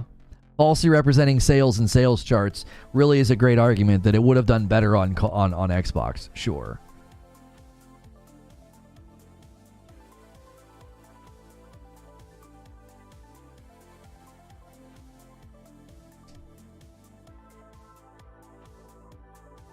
A 5 spot from Delta says Xbox fans cry about FF16 exclusive when FF10 only sold 8% sales total on Xbox.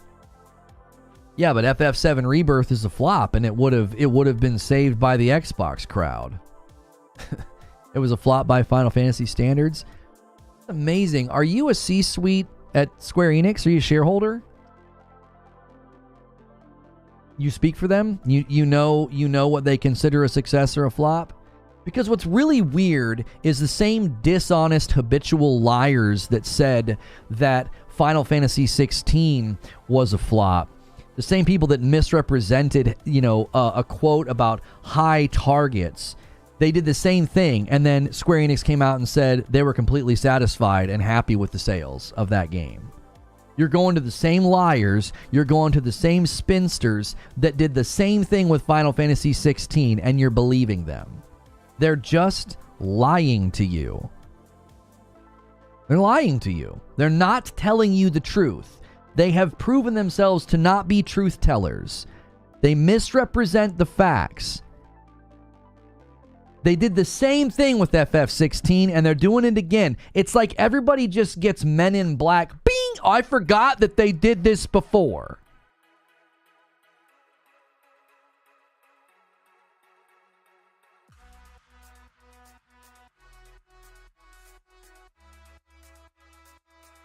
If it was multi-platform, it would have sold more. That's facts.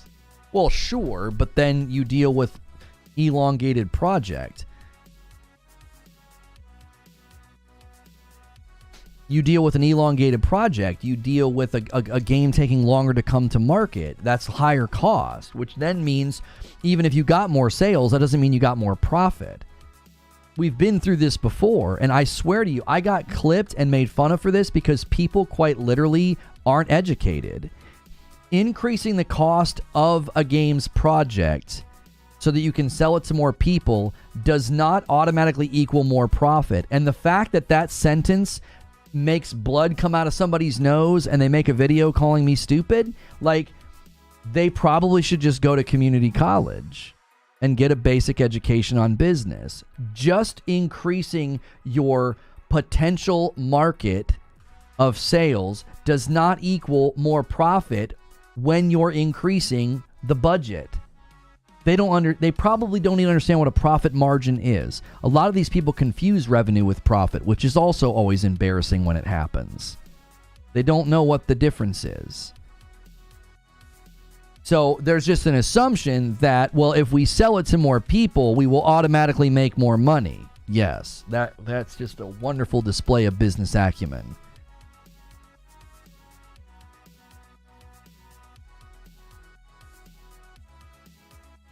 Microsoft's not competing with PlayStation. They're competing with Steam and Epic.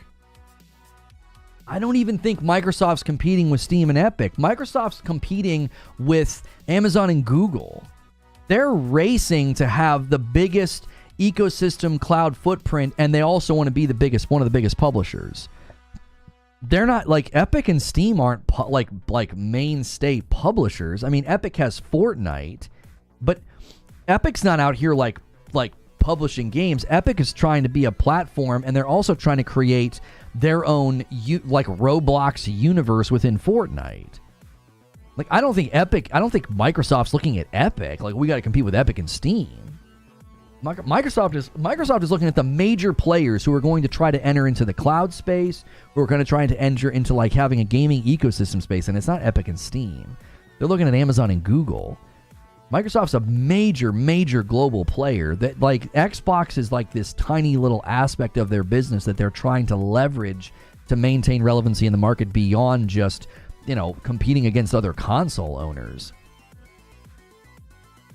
Like, I don't think that Microsoft even looks at Xbox the same way most of the consumers do. Epic is a 1-to-1.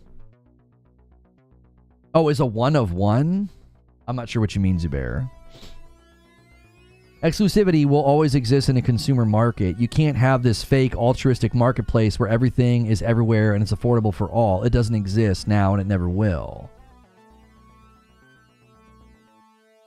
Epic is in their own lane at this point. Yeah, that's what I'm saying. Like, no one's like Epic's like no one's doing what Epic is doing. Epic owns one of the biggest games in the world, and they're trying to leverage it to create like a metaverse like Roblox, where they're gonna they're basically going to monetize. I don't even know how to phrase it. They're gonna monetize people's digital existence, like creating games, playing games. Like, that's just a whole new concept that they're trying to chart. I don't think Microsoft's even looking at that. Why is Sony bringing more games to another platform to PC? Isn't it for more money? Wait, hang on. I don't understand the question. Let me reread it. So why is Sony it's a typo, so it makes it tough. So why is Sony bring more games to another platform to PC then? Isn't it for more money? Yes. However, you don't always say we must maximize revenue. And I'll give you an example. Spider-Man 2 and Final Fantasy 16 are good examples of games that they could have said, we want to maximize revenue and sales, so these need to be cross-generationally supported games. With Spider-Man 2, it would have been fairly easy. They would have just hamstrung the game.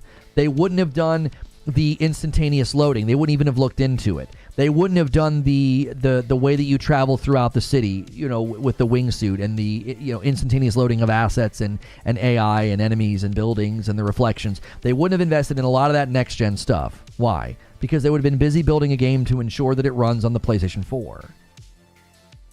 So Spider-Man 2 was constrained in its potential maximum revenue because they were prioritizing something else.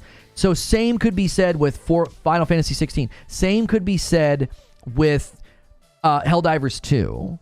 They didn't say all that matters is making as much money as possible, because what that does is that almost retroactively comes backwards. Steve Jobs always talked about this, how you can't let the sales department dictate what you build. And so that's what that would be. The sales department coming to the developers and saying, oh, but yes, we would make much more money and we would sell more copies if you made Spider-Man 2 cross-generational. That's not the arbiter of all. It isn't. You get to a point where there are other business priorities that say, hey, this is now something we have to work on. We need a next-gen only game. We need to push PlayStation 5 sales, and we can't do that if you make Spider-Man 2 cross-generational. If you make Helldivers 2 cross-generational, we can't do that. And you could straighten your glasses and say, but you'd make more money. You'd sell to more people. Don't you see? The ideologues that get on their diatribes about exclusives are bad and you should put games everywhere, what they don't understand is they're basically arguing against everything they complained about when the PlayStation 5 generation started and there were cross-generationally supported games like Horizon Forbidden West and God of War Ragnarok. Everybody complained about that. We believe in generations. And now they're going to turn around and say exclusives are bad. And it's like, wait a minute. You gave them grief for not immediately leaving behind the PlayStation 4, which is quite literally what you're arguing for. You're arguing for putting the game in more places to make more money. And when a company did that in the early generation of the PS5, everybody criticized it. Why? Because they're not consistent. They only grab what's relevant. They're only as relevant as the world allows them to be. They grab whatever the current talking point is and they just parrot it. It's not genuine. It's not authentic. They don't truly believe it. So all the people that gave PlayStation grief in the early part of this generation, like, oh, we believe in generations, then why are you doing cross-generationally supported games? And now they want to talk about exclusivity is bad? You gave a platform grief for maximizing sales and putting the game in more places with a cross-generation supported game like Horizon Forbidden West and God of War Ragnarok, and now all of a sudden restricting a game to one platform or to a smaller consumer base, now that's a problem. That's called a contradictory position. It's cognitive dissonance. There's no consistency there. You're just grabbing the relevant hate piece and parroting it. So at the time, that was a way to get clicks, was to wail on PlayStation 4, a quote ripped from context, because if you actually go to the article and the actual interview where he said we believe in generations, a sentence or two later and a sentence or two before that, he firmly establishes there's a period of time where you still support the previous generation because there's over 100 million of them. That gets ignored. Why? Well, because that's inconvenient. Let's just grab the one quote, rip it from context, misrepresent it, and wail on the company for clicks. And now that the dog whistle has been blown, that exclusivity is bad, well, now we have to say that. Now we have to say that. Early in the generation, it was 60 FPS standard output up to 120. This is going to run circles around the PS5, right? Just regurgitating. Bleh. And now what is it? 30 FPS is more cinematic. You see? It's inauthentic. There's no belief behind it. There's no belief behind it. It's inauthentic. It's just grabbing whatever's relevant and saying it. That's why the receipt polls are easy. They're easy. It's like everybody screenshots your tweets and saves them. Do you want to know why they do that? Because they know you won't be able to stay true to that. In 12 months, you'll be saying something different. So when it comes to console exclusives, I don't think they're going anywhere. Even if Helldivers 2 were to land on Xbox and the Nintendo Switch 2 in like a year, I would be like, it's a live service game, and it was super popular, and it went viral, and it was unprecedented, and it was unexpected, and they're making an exception. That doesn't mean exclusives are going away. That doesn't mean console exclusives are going away. And if they start going day and date on PC, same deal. I don't think they're going to move away from PlayStation exclusives for their console. Do you want to know why? I can't see building Spider-Man 3 for the Nintendo Switch. I just can't see it. It just doesn't make any sense. They want that game to be attached to their brand and their identity. Also, a lot of us have only considered day and date on PC if they do their own launcher. And that's still creating a brand exclusivity at that point. I think from a player standpoint, you have people who see it as everyone should play this game. That's why I believe that's not a whole reason you mentioned we talked about exclusivity is bad. Okay, everyone should play this game. My pushback is everyone can. Everyone can. No one is stopping you from saving your money, making personal sacrifices, and buying a new console. No one is keeping you from that. Only you are. I firmly, that's my new comeback, is everyone can play the game. Would you like to play Helldivers 2? Great. You can. No one is stopping you. No one is saying, nobody is saying, hey, you're from that part of town. Hey, you're from that part of the world. You can't play our game. No one's doing that. No one's doing that. Right now, if you want to play Princess Peach Showtime, you can. You can. If you value it enough, you can do it. You can save the money. You can say, you know what? I'm going to skimp for a couple months. I'm not going to eat out. I'm going to get myself a Switch Lite. And I'm going to get myself Peach Showtime. Because if you value it enough, you can. No one's stopping you. The market is in front of you and all the options are there. That's why the ideology doesn't get any traction with me. The position isn't everyone should be able to. It's actually everyone should be able to without spending more money. Precisely. Yeah, if you really press on it. I wanted to play Starfield, so I went and bought an Xbox. As simple as that. That's pretty much it.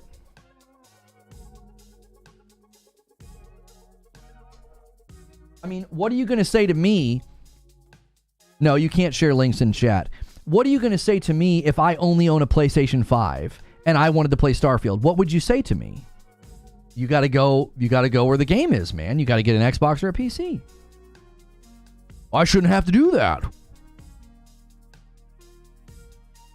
You know, Taco Bell is a lot closer to my house than McDonald's. I should be able to go to Taco Bell and be like, listen, I don't want to spend more time and gas to go to the other side of town, so I'm really going to need the McDonald's menu to be here at this location. That would seem insane to do. Like, someone needs to take a lot of, I'm telling you, this is something that needs to happen. Somebody needs to take video game culture and put it in the real world to show the absurdity of it. Like, film yourself going in there and be like, listen, I don't want to spend any more money than I have to, and it would cost me more money to drive to the other side of town to get a Happy Meal. I expect that Happy Meal to be here at Taco Bell. And Taco Bell will be like, what the frick are you talking about? Are you crazy? Are you on drugs? Do we need to call the police? Is this for a video? What are you doing? Is this for TikTok? This is a joke, right? This is a prank. And people do the same thing. They look at a brand, they're like, PlayStation has this game or Xbox has this game, and I shouldn't have to spend more money to get it. So it should be over here where I am. It's completely insane.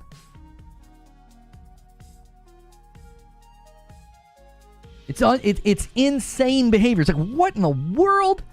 And what you should really be asking yourself is, why are people actively making money, stoking those emotional fires with ideology, when anybody who really considers it and looks at it from like an educated position would say, that's a ridiculous position. How is that insane? Because sanity is aligning your viewpoint with reality. That's what sanity is. If I run through my front yard and fall flat on my back and say, what in the world happened? And someone says, you ran into a tree. And I say, there's no tree in my front yard. What are you talking about? I'm expressing something that is not sane. My view is not in accordance with reality. There's a tree right there and I ran right into it. If you're looking at reality, you're looking at the realities of business and how these companies establish their value and their worth through investment and through creating something and then using value proposition and then using marketing to get your money. And you look at all of that and you say, yeah, but I want the company to take on extra costs and potentially make less profit so that I can spend less money. You're not aligning your view with reality. You aren't. And you will get more and more frustrated in life if you refuse to live life on life's terms. This is how it works. This is how it is. You are well within your right as a consumer to say, I'm not going to support that. That you're free to do that. But to like insist and to demand and to be like, this is wrong and that exclusives are anti-consumer, what you're saying is just not in accordance to reality. All business does this. This isn't a new concept. This isn't like unique to gaming.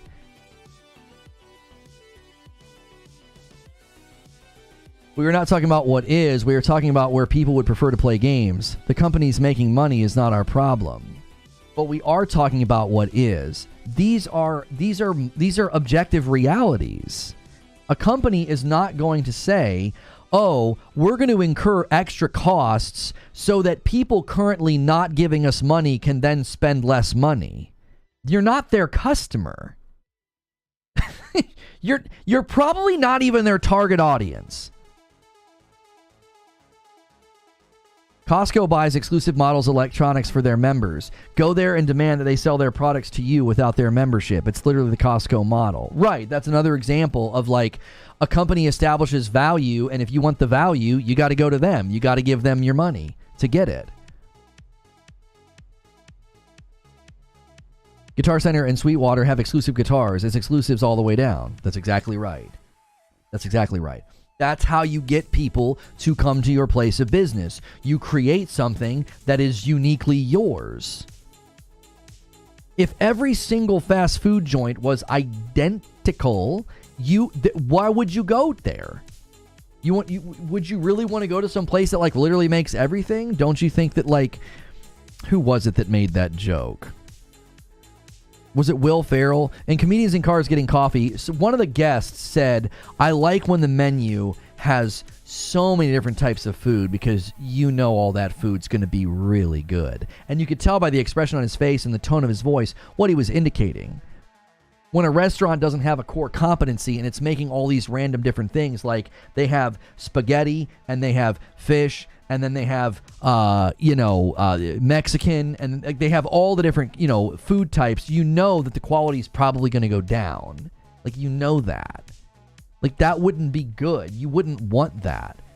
The same would happen if you dilute games down to, you got to make it for every platform. I want you to imagine a game in development right now being told, you must put your game on the Nintendo Switch 2, the PS5, the Series X, the Series S, and PC. I want you to imagine the quality of game you'd get from that. And I think you instinctively know what would happen. You would not get a very good game. Because eventually, the rubber would meet the road, and they'd be like, we can't get this game ready, and they would ship it and it wouldn't be ready. This is why multi-plat games are doing this more and more. They're coming to market before they're ready because the project's taking too long. It doesn't happen every time, but there's clearly a trend. There's clearly a trend emerging. And that's because the systems are more complex, the games are getting bigger. It's not like back in the day where you could build a simple game and a simple concept and your budget was a lot smaller and your team was a lot smaller.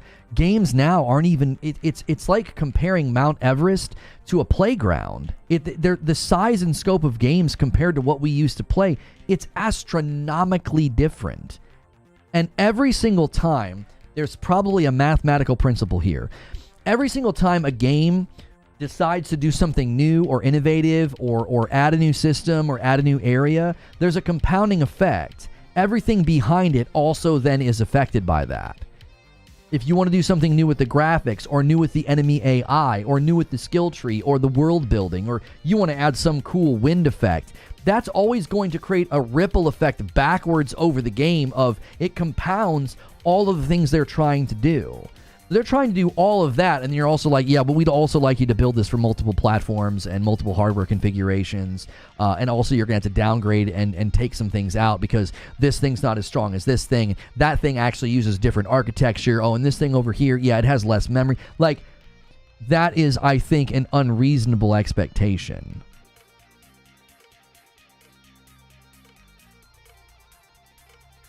Crabs and football is what we do in Maryland. You know what I'm saying. If you want a really good steak, you're going to go to a steakhouse, a place that's what they do. You're not going to go to a place that has everything.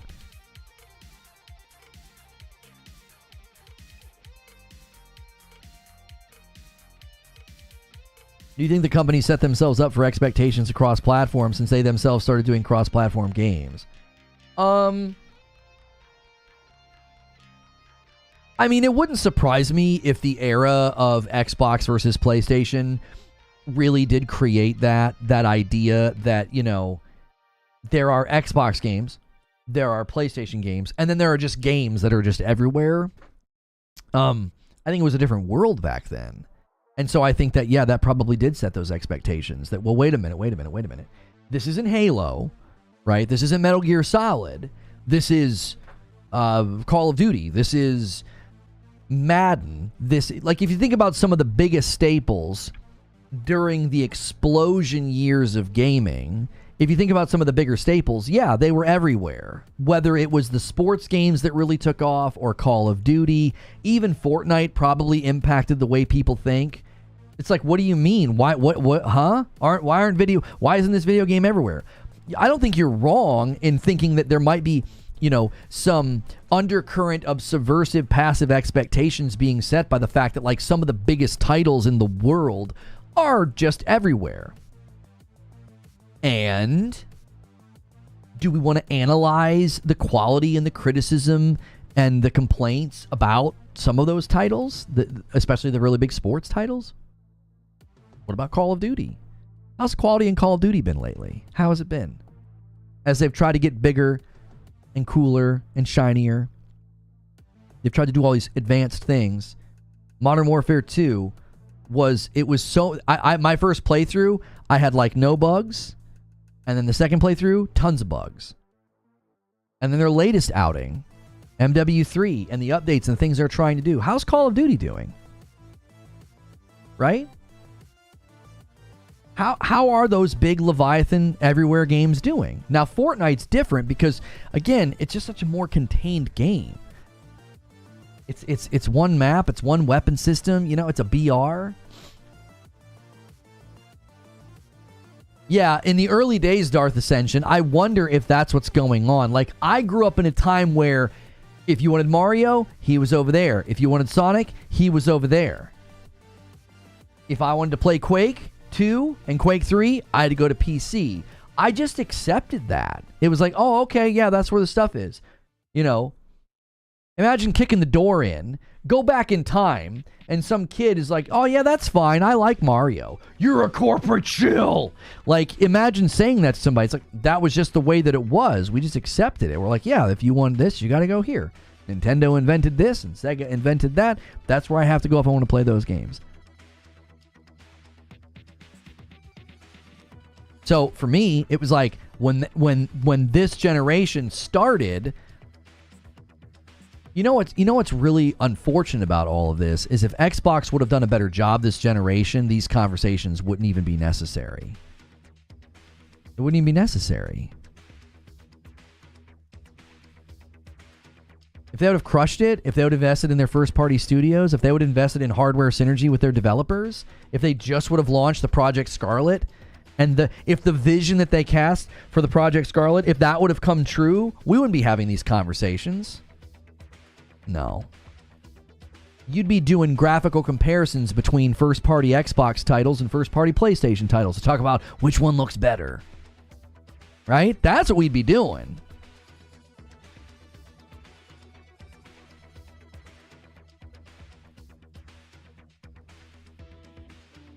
Two-year-old nephew loves Mario. He's a little corporate shill. Truth be told, I don't know if he can pronounce Nintendo, but I'll find out.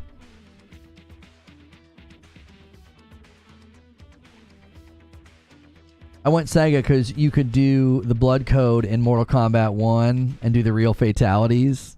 Yeah. Like, we would be having a much different conversation. But, like, because you can't strut around and flex on one side of the aisle, it's turned into the whole conversation is flipped on its head. It's like, well, so now we're talking about exclusives are bad and, you know, because I speculated that they might put Gears on PlayStation 5, I apparently was port begging. Because it's like thieves see thieves everywhere. I think port beggars see port beggars everywhere. It's like, you don't need to port beg when you own every console. If Gears 6 landed next year, I have a Series X. Hellblade 2 is landing. I have a Series X. Starfield landed. I have a Series X. Guess where I'm going to play Hellblade 2? Same place I played Starfield, on my PC. You see, it's like, we're not comparing to platforms anymore. There's just this weird, non-distinct argument going on where it's like, well, wait, I don't understand what... I was port begging for Gear 6, but now it's like, oh, we hear a rumor about Helldivers coming to Xbox, and it's like, would you like to see Gears on PS5? In my idyllic world, no. If you go back to my original commentary on all of this, I would have preferred Xbox invest the $70 billion in their studios and only build the Series X. I think a Gears 6 built specifically for the Series X would have been far superior than a multi-plat Gears 6. My position is consistent. I've never changed in my position. I mean, you can throw hypocrite on a thumbnail because you're a liar, but like, that's not a contradiction. I've never changed in my position on this. I ranted and raved about this in 2023. I was like, it would have been better for me as a consumer who bought a Series X if they only would have invested in the Series X, not done S, if they only would have invested all that money in their first-party studios. Right now, Coalition should be bringing Gear 6 to market custom-built for the Series X, and they're not. They're not. That's not good for me. Like, Gears 6 coming out on the PS5? Okay, cool, I can play it there. Maybe they tap into the greater power of the PS5 Pro, but that's not what I tried to buy into. Like, I bought a Series X. I bought a Series X because I believed in what they had promised. And I wanted them to invest in that promise. They could have just skipped the X and the S altogether. I mean, maybe, but I've been consistent on this. And me commentating on Microsoft clearly abandoning pushing hardware. They've abandoned having a hardware synergy with their developers. And they've also seemingly overnight abandoned exclusivity. So me being like, yeah, Gear 6 is probably coming to PS5. That doesn't make me a hypocrite. That's just observational. It's like, yeah, they're probably going to do that. At this point, after what they've done, why would Xbox ever talk about exclusivity again? They've stopped using the word, they've stopped talking about it, and they've said every screen is an Xbox. And their CFO and their CEO have made it crystal clear what they're going to be doing with their first-party property. So I make the observation that they'll probably bring Gear 6 to PS5, and I am a port beggar. Again, if you're only getting your information from liars, you're never going to have a firm grip on reality. Like, you're not getting your information from a truth teller. You're getting your information from someone who must create and foster something that isn't real so they can wail on it, because that's the brand of so many content creators now. They have to create a straw man and a false reality to wail on. It's just like, I mean, if you're listening to the CFO and the CEO, why would you conclude anything different about future Xbox titles? Of course they're going to be putting them on multiple platforms. PWH now with a 5 spot says, if Xbox had sought after exclusives, would this even be a topic? The amount of doublespeak and the contradictions is nauseating. My question is, wouldn't you like to play Gear 6 on your PS5 because I want to play it on my PC? I don't care where I play it. I only care about the quality of the game. I don't care where I play it. Like, if Gear 6 comes out, I want a quality game. If I have to boot it up and play it on my PC, I would be incredibly disappointed. Like, if I can't get good performance on the PS5 or the PS5 Pro, I would be disappointed. I'd be like, well, I guess I have to go play it on PC like I did Hellblade 2 and Starfield. Like, that's not ideal for me. That's not my preference. My preference is to sit in my living room. I also have 2 PlayStation 5s for co-op games with my wife. And I'm assuming Gear 6 would have co-op. It's been a staple of the franchise. So, yeah, living room, couch, co-op. I've got 2 televisions and 2 PS5 set up. But that's a preference. That's not me being like, oh, I really hope it comes to PlayStation. If it was on Xbox, I'd play it on Xbox, because I would assume they built it. Again, I would assume that they had really prioritized the Series X. But again, that assumption doesn't sound reasonable anymore, does it? It doesn't sound reasonable. Where would you play Gear 6, Lono? Well, I would play it on the Series X because I assume that they're going to prioritize optimization of the Series X. That sounds weird to say now, doesn't it? Because that we see no evidence of them doing that. There's no evidence of them doing that with Starfield. There's no evidence of them doing that with Hellblade 2. So why on earth would I think that they would do that with Gear 6?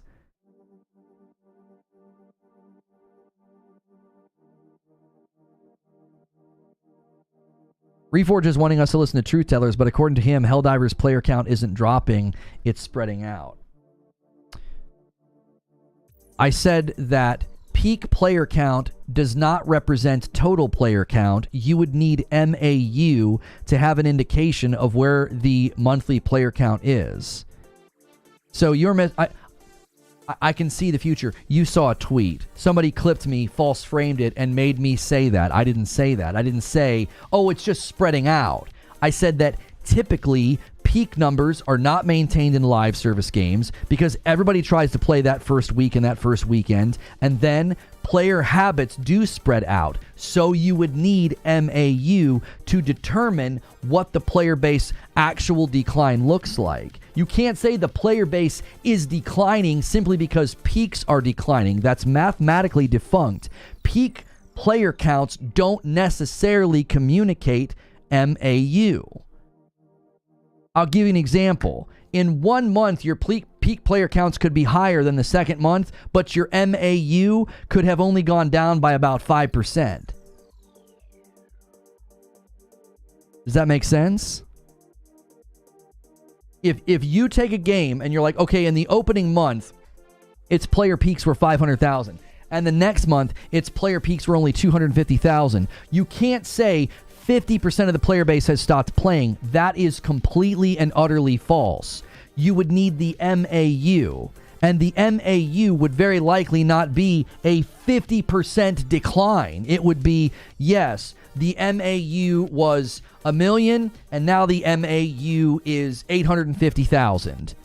So there has been a 15% decline. Like, do you see the difference between saying, oh, the player peaks were 500,000 when most people weren't able to play because they were on the login screen, and, oh, 500,000, and now the player peaks are 250,000, so 50% of the players have stopped playing. I cannot stress how stupid that is. And people run with the headlines and people run with the videos. Why? Because people don't understand the data that they're looking at, and it's a very easy thing to do. It shows you the chart and it looks like, oh, yeah, player base numbers have dropped. Those are concurrent player peaks. They're not representative of the monthly unique logins and the MAUs. MAU is monthly active users, meaning this many people logged in and played in this month. So your MAU is going to have a much slower decline than your player peak decline, because player peak decline represents something very unique. It's like everybody was trying to get in all at once and the player number shot way up. You are never going to maintain that. It doesn't stand to reason. Look at the Steam player data. It completely debunks your point. Yes, because you don't understand the data. And neither does the person who likely clipped me and put me on Twitter that you came from.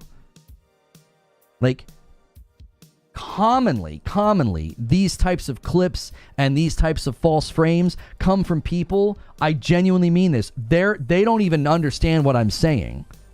They just hear, herder, player base isn't going down, herder, and they clip me and put out a thing, and they're like, yeah, look at this idiot, look at this coping pony, and it's like, they quite literally don't even understand the words that I'm using. They don't understand the difference between peak concurrent players and MAUs. They don't know what that means.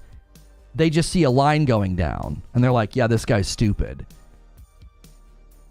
If Steam provided us with an MAU number, we would be able to far more accurately talk about where the health of a player base is. We would be able to do it. We'd be like, okay, in the first month, there was 1 million unique logins. And the second month, there was 900,000. And in the third month, there was 875. Like, you could more accurately track how many people are logging in. Really, what you would need is DAU, WAU, and MAU. You'd need daily active, weekly active, and monthly active to accurately track it. Because you'd really want to see where the trends are, where the hot spots are, when are the most people logging in. Likely the weekend. Sunday seems to be the hottest day for Helldivers for some reason. So like Helldivers, Sunday, DAU would probably be the highest. It'd be the most concentrated thing. Steam chart does peak monthly. You're talking about concurrent peak. You're not talking about MAU. Like, that, I'm telling you, this is exactly why gaming discourse is broken, because the people with the largest platforms say the dumbest things, and it becomes headcanon. So people see Steam charts and they think, yep, when that number goes down, that represents the number of people playing, and that means that they've just lost 50% of their player base. And it's like, that's not true.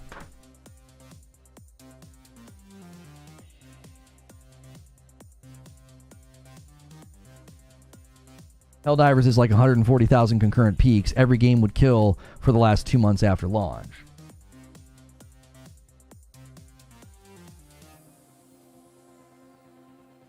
I know it's what I'm saying, says Shooter Forever. A 5-spot from the Turk says, I'll get you the data. So, you can get the monthly active users of games on Steam. You can do it. Nobody else can. Okay, great. I can't wait to see it.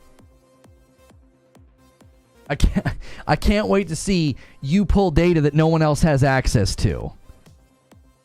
The only way we know the number of players is you always have to wait for the developers to say it. Like when Palworld announced how many people had played. You couldn't get that information from the Steam charts. Palworld had to make an announcement. We just hit X number million, X number million. They kept putting out those tweets.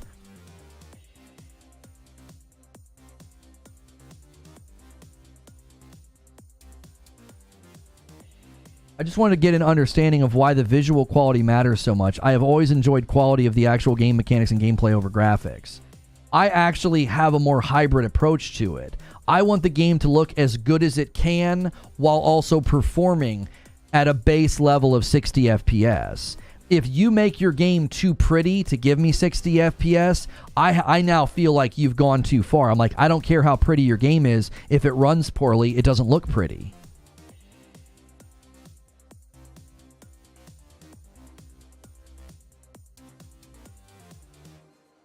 SteamDB has the monthly users on Steam. Can't get it through for PS, though.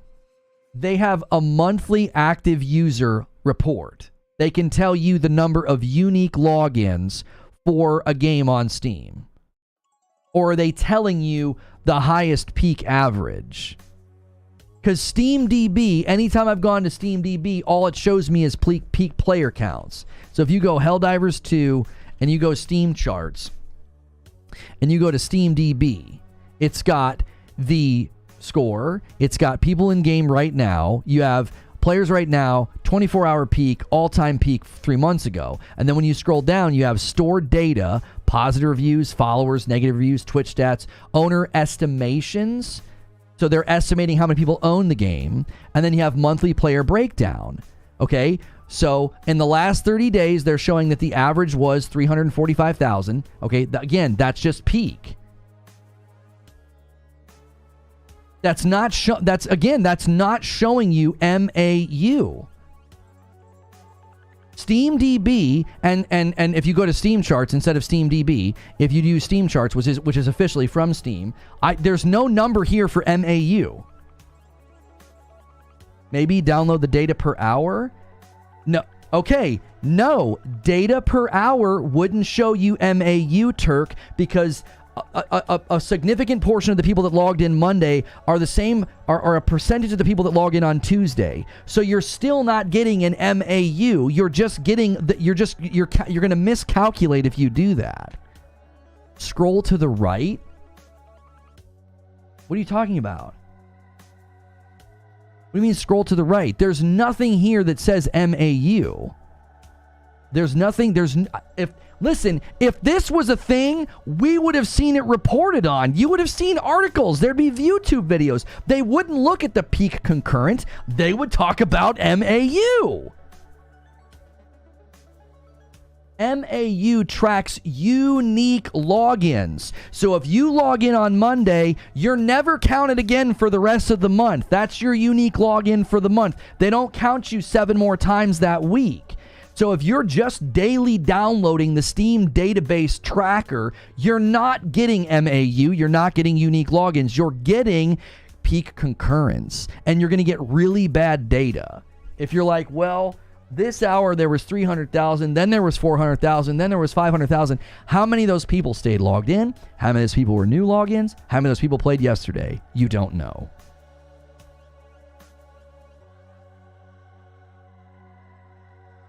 You don't know. I'm quite literally walking through the information right now, and now you're learning why people get this wrong consistently. All your tracking on these Steam APIs and these data trackers, all you're getting is the daily peak concurrent player number, which means how many people were playing at the exact same time on Monday and how high did it get? And how high did it get on Tuesday? It's not a unique login tracker. It's tracking the player count of that day. There is a thing that says sign in to see average. Yeah, but again, that's going to just give you the average from the peaks, brother. Mandela, think about what you just said. It would simply be an average of the peaks for that month. The far left column is saying this was the peak for this month. In February, the highest peak was 458,709. And then in March, the highest peak for that month was 440. And then for the last 30 days, it was 345. And if they gave you an average, you would simply have an average of the peak. That would not be your MAU. So sure, clip me and false frame me proving your own ignorance and the fact that you don't understand what I'm talking about. And then send people to my chat and throw me in your videos and salt farm and rage farm, basically self-reporting that you don't understand what these actually track, what these Steam sites actually track. Go ahead and tell the world you're dumb. I don't care. That doesn't bother me at all. You want to keep self-reporting the fact that you're not smart enough to keep up with the things that I talk about. You go right ahead. You can make 10 videos a week doing that. We don't know the player counts of these games. That was the entire point of what I said. And there are always headlines in YouTube videos. It's like, well, this game lost 50% of its player base. And it's like, oh my gosh, that's not what peak concurrent is even tracking. That's not what peak concurrent is tracking. And there'll be headlines, and there'll be articles, and there'll be YouTube videos. And you know what's funny? Is I told you this would happen. I did. I said in February, I think. I forget which show it was. I said, you know what's going to happen? These numbers aren't sustainable. No game stays this high. They don't. And I said, see the future. In a month or two, when the numbers start dropping, we're going to see headlines. Helldivers 2 has lost 40% of its player pool. I told you this would happen because it's like clockwork. It's just a rehearsed talking point. It's a rehearsed false talking point because it generates clicks. It's not about being accurate. It's about being first. It's about being... It's about basically rage baiting people. Because there are people that understand, and they're going to interact with the tweets to correct the person. There are people who don't understand. They're going to be like, haha, that game sucks. People aren't playing. Hold the L, Sony. And they're basically making money off of feeding you bad information. If the metric is set by month, you could get an accurate figure on MAU. No, you could not, because the metric is only tracking concurrent players. It's not tracking unique logins. Without tracking unique logins, you cannot get a DAU or an MAU. It's impossible.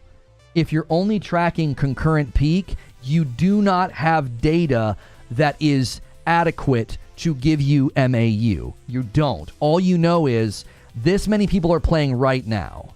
That's all you know. That's all that stat is tracking.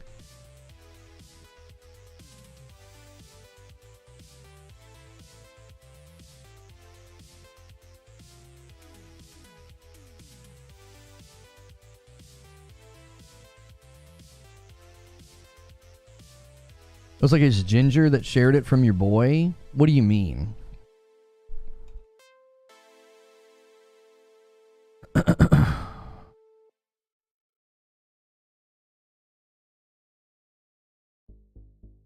You mean Ginger, the guy that I've done shows with? What are you talking about? We make a new rule. If you don't understand what unique users means, you can't comment anymore.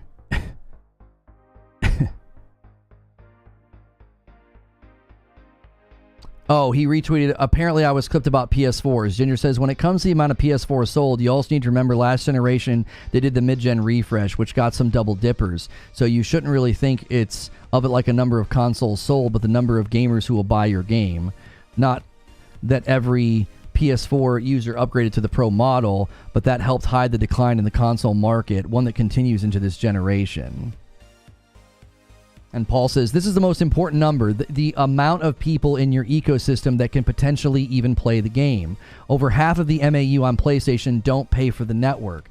So backporting the game doesn't really help and would hurt the game going forward by adding hardware limitations. Which I said in the video.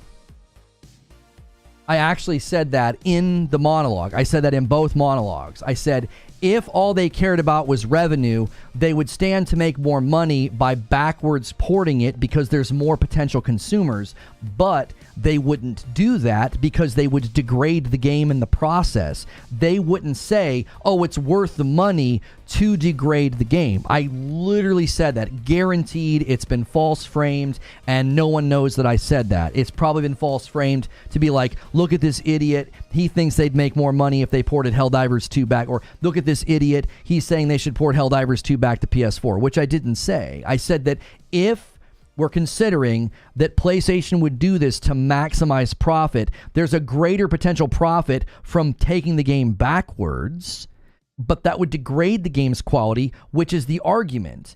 the downside would far outweigh the upside. And then I pivoted to Xbox. I'm like, to bring the game to Xbox, it's a smaller market share. It's only 27 million people. You would also have to support 2 different versions, the Xbox Series S version and the X version. They'd have to be updated, patched, and maintained. And that would then degrade the game. You'd be focusing on that instead of focusing on the other. Instead of focusing on content and fixes. The number of PlayStation Network users as of December 2023, the network had approximately 123 million monthly active users, an increase from the 112.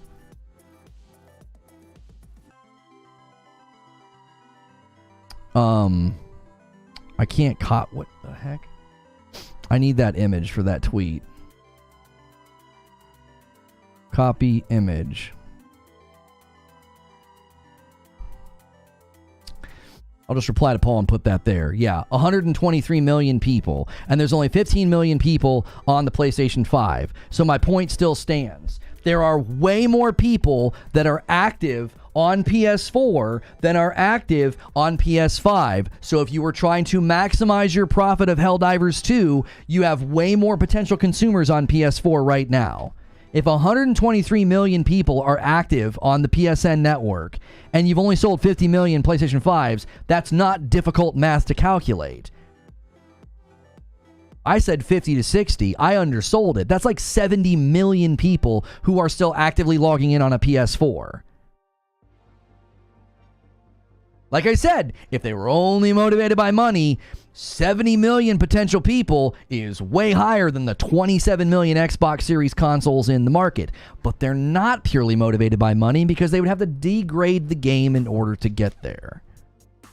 Like I said, the most common diagnosis I can give of somebody clipping like that is they're not smart enough to understand what I'm saying, so they misinterpret, clip the misinterpretation, frame it misinterpreted, and then basically gets everybody to call me dumb. Like, you're literally not understanding and then calling someone dumb. Like, it's such a basic argument. It's like, it's basic math. It's like, there's so many PlayStation 4s in circulation.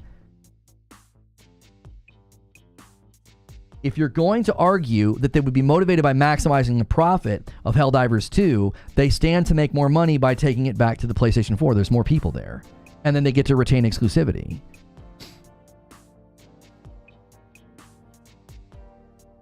They do. They get to retain exclusivity. That, to me... And they're not, I guarantee you they're not going to do that. Why? For the same reason they didn't do it with Spider-Man 2. For the same reason they didn't have Square Enix do it with Final Fantasy 16. It's like, no, we don't want to degrade the game simply to have more sales. There's other priorities. It's a nuanced decision. So if you're asking the question, is Helldivers 2 coming to Xbox? No, probably not. Because they would have to go back on principles and value that they have and basically make the decision to hopefully get more from the loss. Like the good would have to outweigh the bad. The upside would have to outweigh all the downsides. You're asking your developer to do more. They're already strained right now as it is. You'd add more SKUs that need to be updated and patched. You'd lose exclusivity. Right now the game is viral and high in demand, which is likely pushing people to buy your console. Like, you lose all those things to go to a shrinking market that also shows that like their ratio of sales isn't very strong.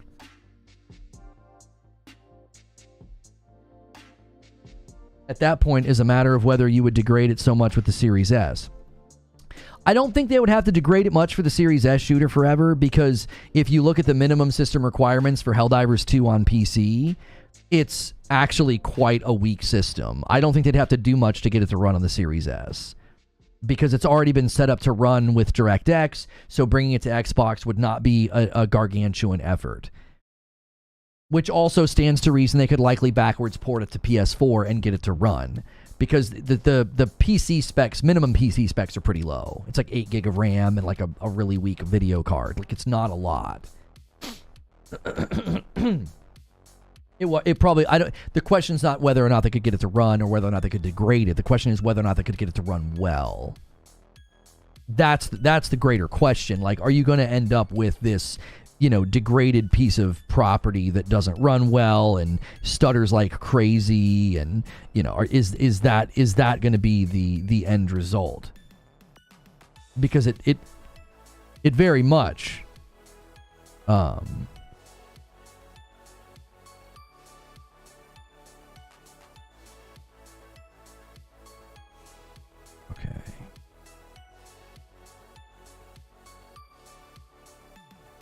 Sorry. Friends of ours, we were waiting on pictures of the they were waiting on pictures of the babies. I'll have to open that later. It's like doing that. You ever have your email do that slow thing where like it won't open the attachment? Look at it later. It's being weird.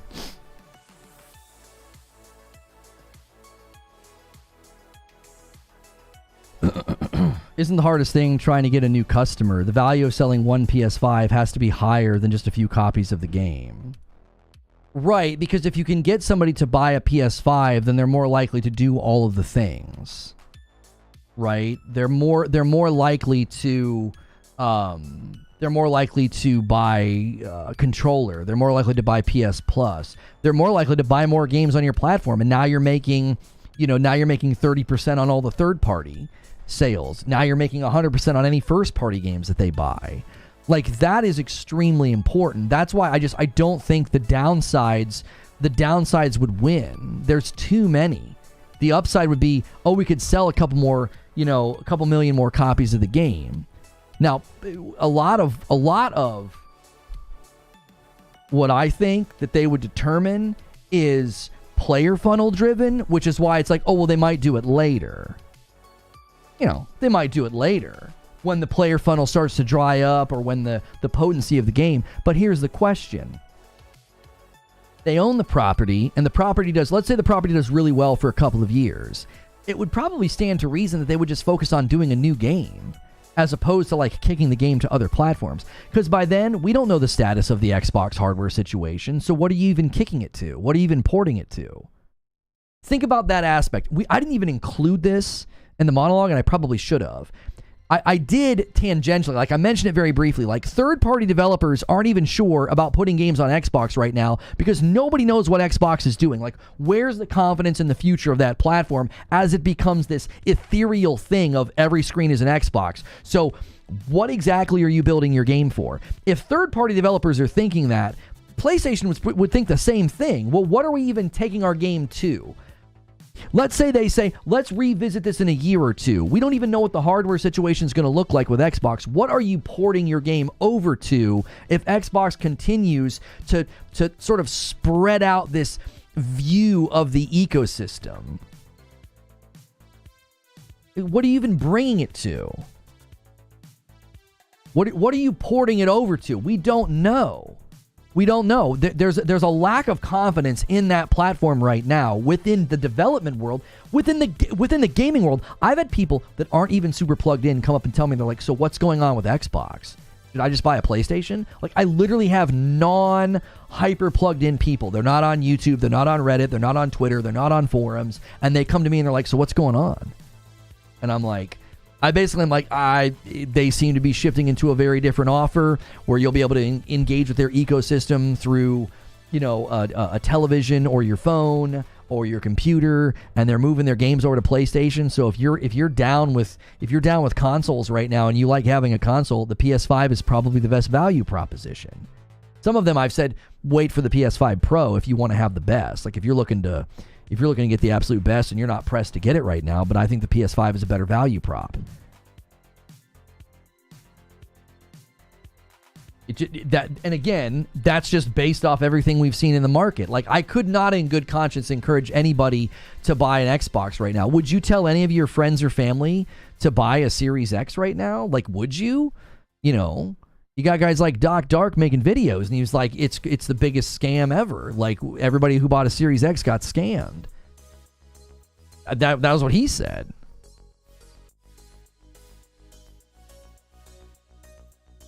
Even off stream, Lono just slides into a monologue. Which is what they start to begin with. PC, if Xbox integrates Steam, is fine. Well, again, wouldn't you just tell them? I mean, again, if I'm talking to somebody who's like low on,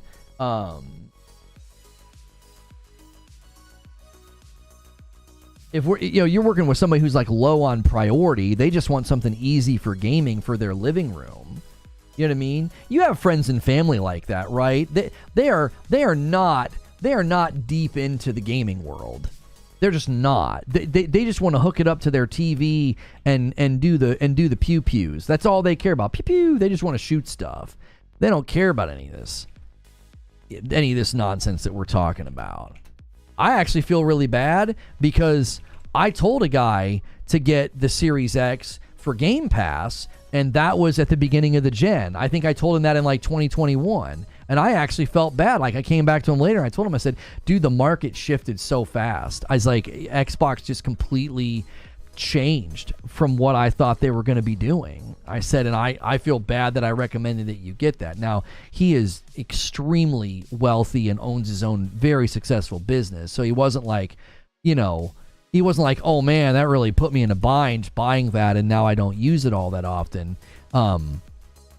It didn't do anything like that, thankfully. But I felt bad because I knew, I was like, I know for a fact you're not freaking using that thing because nothing's really been coming out that you would use it.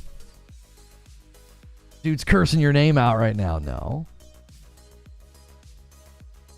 If the console market is flat and PlayStation is winning and the handheld market is still in growth, then being a third-party publisher with the mobile hardware offering is a good play. Right. And if that's where Xbox ends up, I don't think PlayStation sees a giant need to put a game over there. There wouldn't be a desire to do that. You wouldn't be like, yeah, we need to make sure we get Helldivers over there on that handheld.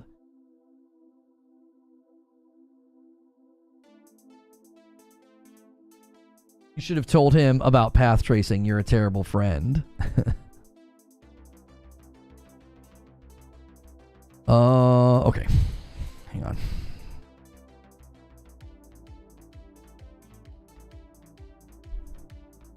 Joke's on you, he's the one making all of the clips. I can always tell when there's been a clip because somebody comes in and basically says something that I can tell is a misinterpretation of something that I've said. You never recommended an Xbox? Stop lying. Oh no, I totally did. He's got it in his living room, and like I remember him talking to me about Flight Sim, and like, yeah, he has a Series X in his living room. And that, again, that was in 2021. We were really early in the cycle, and I said, I told him, I said, dude, I said they've got some good things coming for that box, man. They really, really do.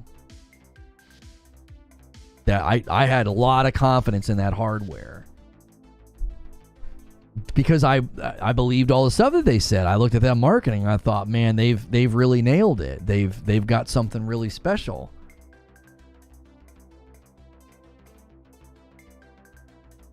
All right, hang on. I am gonna need to do.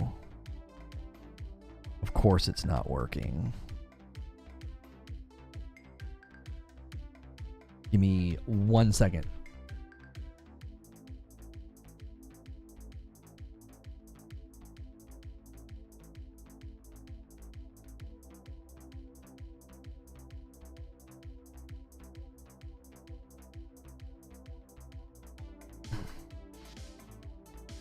If you know people come from these clips, then you can just set them straight kindly and there's a chance to gain a new viewer. That's what I told him. I said, I know you came from a clip. And I basically told him, I was like, that's not what I said. And I told him what I said. I don't know if he stuck around. His name was the Turk. He tipped me money, so I guess that works out. I mean, you just hated me into making more money. I mean, okay, but hang on, let me make sure. Is the capture card working now? There we go.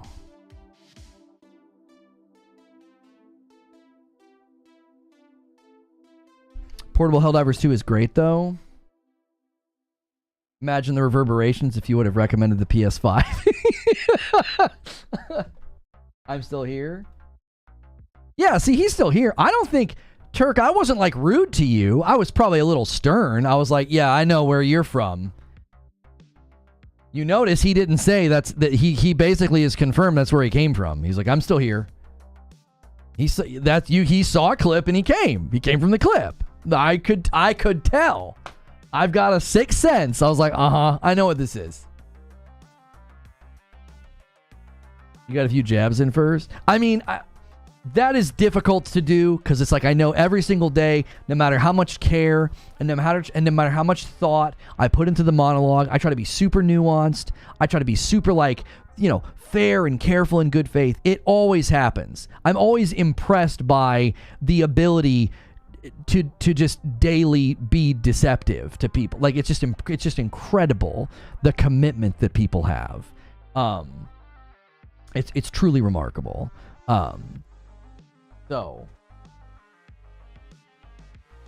it was literally not a real consideration. I was basically doing a thought experiment. It was like, if PlayStation was only motivated by money with Helldivers, they actually would stand to make the most by a PS4 backwards port, because there's just so many people still back there. And the data supports me on this. 123 million monthly active users on the PlayStation Network, and there's only 50 million PlayStation 5s in circulation. That's roughly 70 million people that you could potentially sell to. And I was like, but I don't think that they would, because of the degradation that they would be required. The downside would far outweigh the potential upside. And then I used that logic to then conclude, analogously, I don't think they would want to go through the degradation and the work and then the extra versions to bring it to Xbox. Feels very fair, feels very logical, doesn't feel insane or outlandish or scandalous, but it gets turned into something that it's not. It's like, all right.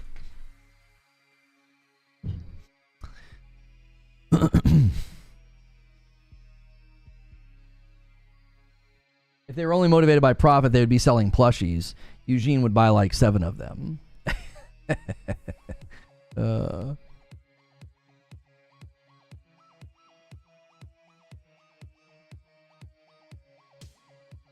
Quality of the game wouldn't be good, just like Hogwarts. I actually felt like the reviews of Hogwarts on the older gen consoles and Switch, I felt like they were quite good. I felt like people were saying that they had done a very good job. I don't know if I agree with that about Hogwarts. Hogwarts was also not some highly highly next gen demanding game. Hogwarts was pretty, but I don't think it was like, oh my gosh, we're never gonna get this to run on the old gen. Like, it took a while. I told people, I was super concerned. I was like, I don't know about Hogwarts on the Switch. I told people to wait for reviews, and I was very impressed by the work. I was very impressed by their work. It seemed to get good response. All right, I'm updating the thumb. And I got a code for Tales of Kinsera Zhao, which I'm extremely interested in, which we are going to be switching gears to play now. Guys, do me a favor and smash the like button. We need about 12 more likes. Let's get to 300 likes. Nice, strong turnout today. And we are going to be checking out this game. It's a Metroidvania. It looks really cool. I'm very excited. It reminds me a lot of Prince of Persia. And Prince of Persia is one of the best Metroidvanias I have played since Ori Will of the Wisps. All right, hang on.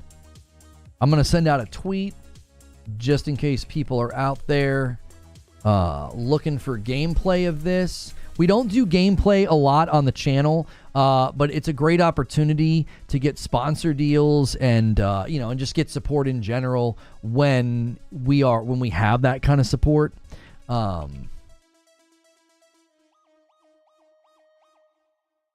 For gameplay, because I know I'm primarily talk show, and when I don't do talk show, a lot of you guys are like, I'm out. But if you guys hang out, the gameplay is usually 45 minutes to an hour, and then we'll go to the writer's room. So you have a reason to stick around if you're a member. You get to come to the writer's room after the gameplay, and then we plot out a course for tomorrow. So I'm going to put a link in chat, and we're going to redirect.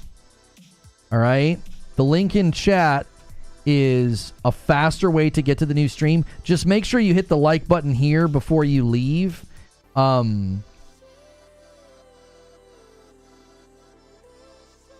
All right, let me turn off. I'm always worried when a game is like this. I want screen shake off. We'll leave chromatic aberration on. Graphics mode is performance. Okay. Apparently, this was largely inspired by the creator of the game's, his dad passing away. So I'm actually very interested. I think grief and death are wonderful subjects to think about and discuss.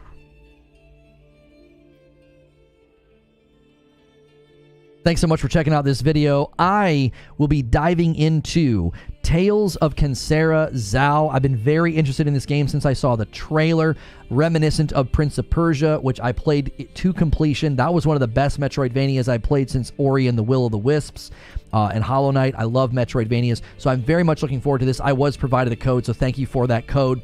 And we're going to be jumping in with a new journey. If you like this kind of content, hit like, hit subscribe, hit the bell button. I'm coming from a talk show about Helldivers 2. I also did an upload about Helldivers 2 potentially coming to Xbox, so be sure to check those out. And I am going to redirect and end that Helldivers stream and bring people over. And then I'm going to dive right in with a new journey so that we can get right to the gameplay.